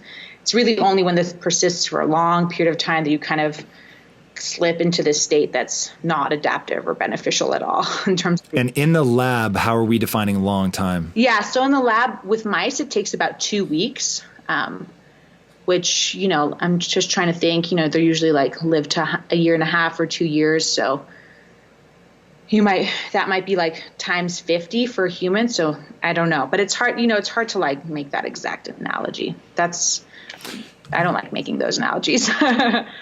Do you have any sense of what we should expect from the unintentional social isolation experiment that we're running now. So we're recording this. We're month 5 of COVID lockdown. So is there, do you have a guess on where our breaking point is? Or yeah, that's a really good question. I have no idea. I think there's another big thing that is a factor, especially with humans. 2 things that are a factor with humans. One is that the notion of kind of social media and Skype and Zoom and all these ways that we are staying connected. So to what degree does that actually help to mitigate those feelings of loneliness? It's hard to say. Teenagers have been using, the new generation of teenagers have been using social media for years and years, and yet they report feeling more lonely than ever. So is that how people are feeling in general right now with social media, or is it actually helping to mitigate some of the effects of social isolation? So that's one thing. And I think that definitely requires kind of more cognitive psychology experiments and lots of studies in humans and things like that. And that's much harder to model in a model organism in the lab because, it's like kind of a specific human thing. And then the other issue is how you are isolating. So some people are at home with their immediate family, which probably seems really frustrating sometimes, but is also probably really beneficial. So in the lab, if you have a mouse that's with just one other mouse, it mitigates tons of the effects of social isolation. Versus people who are in a situation where they are totally alone in their apartment right now. So I think that's going to also be a very big difference, which is like people who have a small little support group versus those that have 0. So. Yeah, when you look at what's going on now in terms of people feeling like they're being sort of locked up against their will. And it's like, who am I even pushing back on? Because I can push back on the government, but if I go out and I get sick, it's like, the virus doesn't really care. So in some ways it's not even people telling me to stay home. It's just, and I'll speak for myself, nobody needs to tell me to stay home as much as I would now at this point like to go back out. Yeah. I just don't want to get sick. Yeah. And I really don't want to bring it home to my wife. And so there's no one even to like rail against. Right. Yeah, and I think that. So it's like I want my block of wood to chew. That lack of control is hard. Yeah. Walk me through the anatomy, maybe the wrong word, but walk me through the anatomy, both literally and figuratively, of fear. Oh yeah, so fear has come a long way, but yeah, I think the kind of classic anatomy that people recognize with fear is the amygdala, which is like this small part of your brain shaped like an almond. And that's kind of been this, at the forefront or center of the fear literature and research for a long, long time. And so since then, as I was saying earlier in the interview, there's, lots of tools that let you look at different cell populations in the brain with a much kind of finer tooth comb. And so because of that, people have started to find different subregions of the amygdala. So, a lateral part, a medial part, a basal part, things like that kind of do different components or are involved in different components of a fear response. And then within those regions, there are certain populations of neurons that are involved in, increasing fear, decreasing fear, things like that. So that's come a long way. What's the part that decreases fear, and how do we take control of that? Right. So this actually, it's the same part. So kind of more recently, people have started looking at the central amygdala. I shouldn't even say more recently, maybe like 10 years, which is a subdivision of this kind of amygdala structure. And people have found cells there that are kind of active during a fear-inducing stimulus and cells that are active when that stimulus turns off. So there are cells there that, in theory, do the complete opposite of emit or control a fear response. And so that kind of gets at why it's super interesting and useful that we have these new tools, because in the past you could just mess up one brain region and say, oh, these animals aren't afraid. Or for instance, I think in humans there's a very rare condition where the amygdala gets calcified and those patients are not afraid at all. That's so crazy. So crazy. And it's actually very dangerous for them. So now walk me through how, if you had asked me when I was 18, about fear, I probably would have said, yeah, if I could get rid of it totally, I would. Right. And then I read a study about emotions and how we actually can't make decisions without emotions. And because you can walk through the logic of it all day, but there's nothing to parse whether like a tuna sandwich is better than a pizza. Right. And when there's no emotion, be like, yo, pizza's rad. You literally can't do it. Yeah. And so they'll just stand there all day. They can give you the benefits, and ultimately you just have to tell them to eat one. What is going on? Like, what do we use fear for? Why is it bad to not have fear? Like, I get it if they're like, oh, they don't recognize that getting hit by a car would suck or whatever. But are there more nuanced ways that fear is actually advantageous and adaptive? Yeah, I mean, I think pretty much in everywhere you look, you could see that fear would be adaptive. So yeah, there's the obvious cases where you want to be afraid of fires or very dangerous kind of environmental stimuli. There's less obvious cases where you want to be afraid in situations where you might sense something's off or wrong, and you can't even really put your finger on it. You probably want to be afraid if you're in a crowd of like lots of people and everyone's pointing a gun at you. There's tons of cases where you might want to be afraid or aware of the danger in a given situation. So yeah, I guess the physical dangers I get, those obviously like a gun or a car or something like that I get. I'm wondering. Yeah, like is there something like fear of being hurt makes you make wiser decisions, like being able to forecast into the future and saying, I'm afraid of not being able to feed my family. Because like I'm thinking about part of the reason that I would have said when I was younger that I would for sure eliminate fear if I could was fear at a physiological level. For me, fear turns into anxiety, which turns into the blood leaving my prefrontal cortex. Yeah. And I went through debilitating anxiety. And I remember at one point saying to my wife, when I don't have any anxiety, I feel like a superhero. I feel like I can think through things, I can be witty, I can solve problems. And when I have anxiety, I feel absolutely moronic. Like I actually can't think. Yeah. And so I just like, I get this like flustered feeling. It's so weird.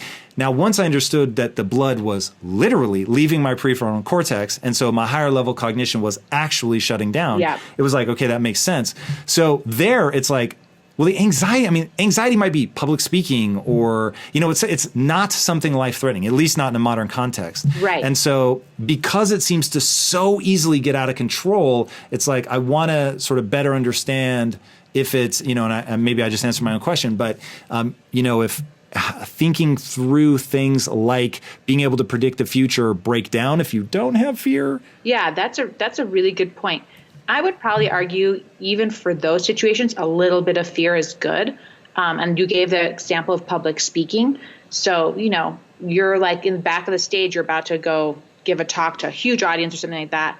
I think like a few minutes before, kind of getting your heart rate up, feeling a little bit, I wouldn't say really afraid, but kind of like a little anxious about you're about to go talk in front of a bunch of people, pumping up that adrenaline and then going out there, I think can actually be really beneficial. But I think, with a lot of these kinds of what you're talking about is like psychogenic fear and anxiety. Oh yeah. Talk to people. What's the difference between fear and psychogenic fear? Oh, I just mean, so we were talking about fear kind of produced by physical stimuli in the environment, like someone pointing a gun at you or something like that, versus fear produced by something kind of more in your mind or, what you think. Because some of the studies on psychogenic stress are incredibly interesting. Totally. And it's like, if you translate psychogenic, and let me know if you agree with this, if you translate psychogenic to self-induced, then it's like, okay, this gets interesting. And to me, it's psychogenic is the Shakespeare quote, nothing is either good or bad, but thinking makes it so. And so, when you start getting into physiological stress, you're working too hard, you're running, you got punched, like, okay, those are legitimate stressors that can be measured sort of as having, or they have a physical cause, oftentimes externally. When you think about psychogenic stress, now you've got somebody who's, they didn't get enough likes on their photo and now they're spinning out of control, or they're isolated and now they're telling themselves a story about unworthiness. Walk me through like, and maybe this feeds into PTSD. I'll actually be interested to hear like how we end up amplifying the problem for ourselves. Yeah. I mean, I think with humans, there's that disorder, generalized anxiety disorder, where it's like you start amplifying it, and then even just feeling your heart beating fast can generate its own anxiety disorder. So it's kind of this like vicious cycle where it's out of, kind of out of control in that sense. But yeah, I think psychogenic stress, I think very quickly you can go from these like low levels that are adaptive to these very high maladaptive levels that make it difficult for you to function, make it difficult for you to feel, on top of your game, or that you're doing, using all of your skills and resources, well, or something like that. So I think it feels very paralyzing when you hit a point of excessive fear and anxiety for most people. And have you looked into like how people begin to unwind this? Like how do you, if somebody has PTSD, which I know you've looked into a lot, how do we begin to back out of that? Yeah. So I think like still kind of the most typical therapy for PTSD is some form of exposure therapy. It's the same for other phobias. So if you're afraid of flying, you can go to a clinic and, get in a fake airplane and kind of do that repeatedly over and over, and in a form of exposure therapy, or cognitive behavioral exposure therapy, where you kind of relive the traumatic event, or experience the cues that predict trauma without the trauma itself. So that's fairly typical. How does that help? So, I mean, it's actually a lot of that's also based on rodent research. And so what you do when you do exposure therapy is you build a new memory. So a memory that actually I can get in this airplane and everything's going to be fine. I can drink my wine and eat the crackers or whatever. I can get on this plane and actually the world's not going to end. It's going to be okay. So you're really forming a second new memory there. And a lot of people have worked on that. It's called, extinction learning, or what we think of as exposure therapy. And during that new learning, you can, again, learn that the plane doesn't mean something terrible is going to happen. And then those two memories compete. One, that getting on an airplane, leads to something terrible. And the other, that getting on an airplane usually leads to everything being fine and great. And so by doing exposure therapy, you're really kind of just strengthening that extinction memory and, kind of making that memory the primary one that you retrieve when you get on an airplane. The problem with PTSD is, unlike other kind of traditional phobias, it's pretty resistant to that type of exposure therapy. And that's why so many people still work on it. So other, therapies for people who are scared of snakes or scared of planes and stuff have worked pretty well. But kind of these therapies for people who've experienced some very horrific and debilitating trauma usually don't work that well, or if they work, it's pretty short term. So lots of people are still trying to understand it, and why some of these classic exposure therapy methods aren't working, and what we can do instead to kind of treat people with PTSD. So in your work on emotions, what's one thing you've come across that you wish everybody knew? That I wish everybody knew? Yeah, that might be useful for people. I actually have a super weird experiment that I ran while I was a postdoc at Caltech. And so I don't know, let's see how this comes across. It's pretty weird. So I was doing an experiment kind of looking at a model of PTSD, and I thought, oh, I know, I have an idea. This is totally an example of like anthropomorphizing stuff. I thought, I have an idea. If I give a bunch of these animals PTSD and then put them back together, it'll help mitigate the effects, kind of like when you go to a support group for, where everyone else has suffered trauma and you talk about it, and it seems to result in better outcomes for people and things like that. So I took some animals, I gave them all PTSD and put them back together. And the next day when I went in, not all of them were even alive. They viciously attacked each other. It was horrible. Whoa. Their symptoms were even worse than they were if they just hadn't gone back with other kind of members of their species that had the trauma. And I was very surprised, and I was like, whoa, what is going on here? And then I decided to run another experiment to follow up on that, where only one of the animals got traumatized. And then I put it back into the cage with its littermates that had not been traumatized. And that seemed to really alleviate the effects of the trauma. So you could really kind of get over the effects of that trauma, or reduce those effects of trauma by interacting with and being exposed to, others and being social, but not others who had trauma themselves. And so, yeah. Whoa, so that gave me the chills. What do you think is going on? Is there like I show aggression because I have PTSD and then the other person shows aggression? It's probably something like that. It's probably, they all have the same kind of trauma. So might be an argument that when when you're in a group for other survivors of trauma, you have such different experiences that you're able to kind of gain, perspective and feel healthy from that interaction. Perhaps if you guys were all in the same, bad place at the same time, you would associate those people also with the bad place. I'm not sure, but it kind of did make me think, oh, maybe it makes sense instead of going to like support groups might make more sense to like go, hang out with like your 3 closest buddies that are like pretty psychologically stable. And that might be actually the better thing for you to do. If you're anti-work, if you're looking for ways to be lazy, you are going to get your lunch eaten. You are going to get mowed over because there are people out there who understand one immutable truth. Skills have utility.